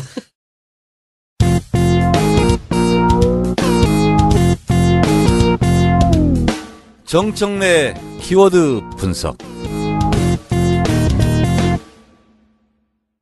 자, 오늘 정청래 키워드 분석 뭡니까? 경선. 경선. 네. 또